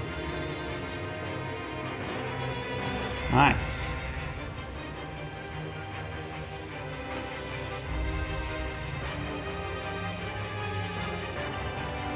This frame is a little bit imprecise. Let's see. Yeah, just the glow behind is a little bit imprecise. Okay, that's bad.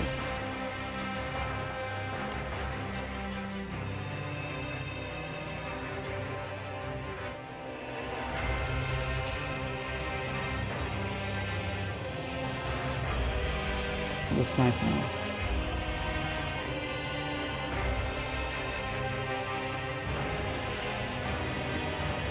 Okay.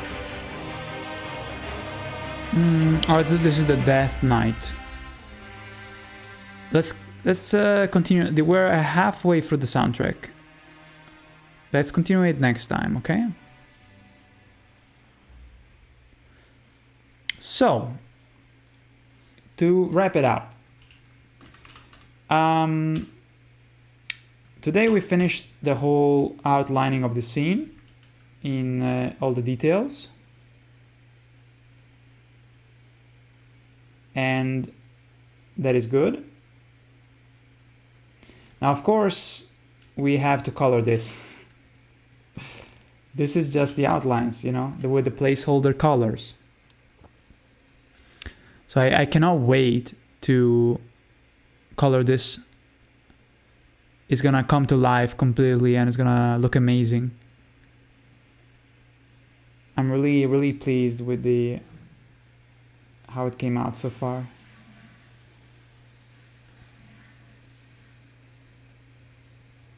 And then with all the added effects at the end. Also I like the guts kind of like, you know, flobbing around. So yeah, a scene that is very difficult to pull off, you know, because of the deer, the movements, you know, and all the stuff. So next time we will move on to this one, where we will probably attempt to outline everything, so we can have this whole thing outlined. Because of course, you know, there's not complex, there's not like a crazy quantity of frames to do, right? Yes, there's the jump from the gargoyle, and also the character moving the sword like that, which might take some time, but I am confident then that on the next stream we will be able to almost finish the scene. Then after this one I'm gonna work on it, like I told you guys, I'm gonna record myself offline working on it because it's a little bit too intensive. I feel like it's gonna take way too much time to stream it, and I want the trailer to be out pretty soon, so I feel like I'm gonna have to deal with it on my own, but I'm happy that at least we did the sketches, you know. But I will show you, you know, the recordings, or when I do when I outline this scene and I color it and everything. But I feel like most probably 80% I'm gonna do it offline, and then I'll show you the video of how I did it. For the sake of the trailer coming out, you know, as soon as possible, I feel like it's better if I do it offline. But yeah, the point is that I will see you guys probably Friday, and I will try my best to not miss this Friday stream, because we really need to push forward. And we will outline this scene right here with the gargoyle. Can't wait, guys. Can't fucking wait. Thank you so much for watching. Thank you for the Patreon. Came through, super kind, and for yeah, being here to have some nice conversations together, as always. I really appreciate it. And yeah, that's it. I'm gonna go to sleep now. Straight to sleep.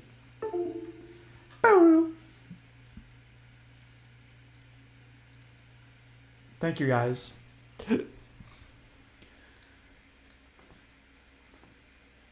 Mass, I newbie agreed. It really looks good. Thank you, guys. Thank you, Green. Thank you, Mass. Sorry. And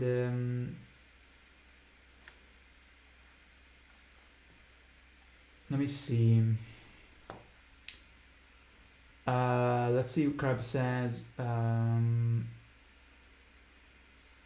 Oh, you can't? Okay, never mind. Think four-dimensionally, bro. You got this. Adding particle effect is the most satisfying part. How close do you try to stick to the original designs and movement of bosses and characters? Do you not really care too much, or do you really try to get everything every time perfect? I try to get it perfect. As much as I can. Of course, you know, with my art style, there will be some liberties that I take, you know, to make it look more readable. Because the thing about animating is that you want to make things look a little bit more clear than the realistic version, where in 3D, you can kind of like make things up and be like, okay, that's a, I don't know, that's an arm, right? But with animation, you kind of have to just a tiny bit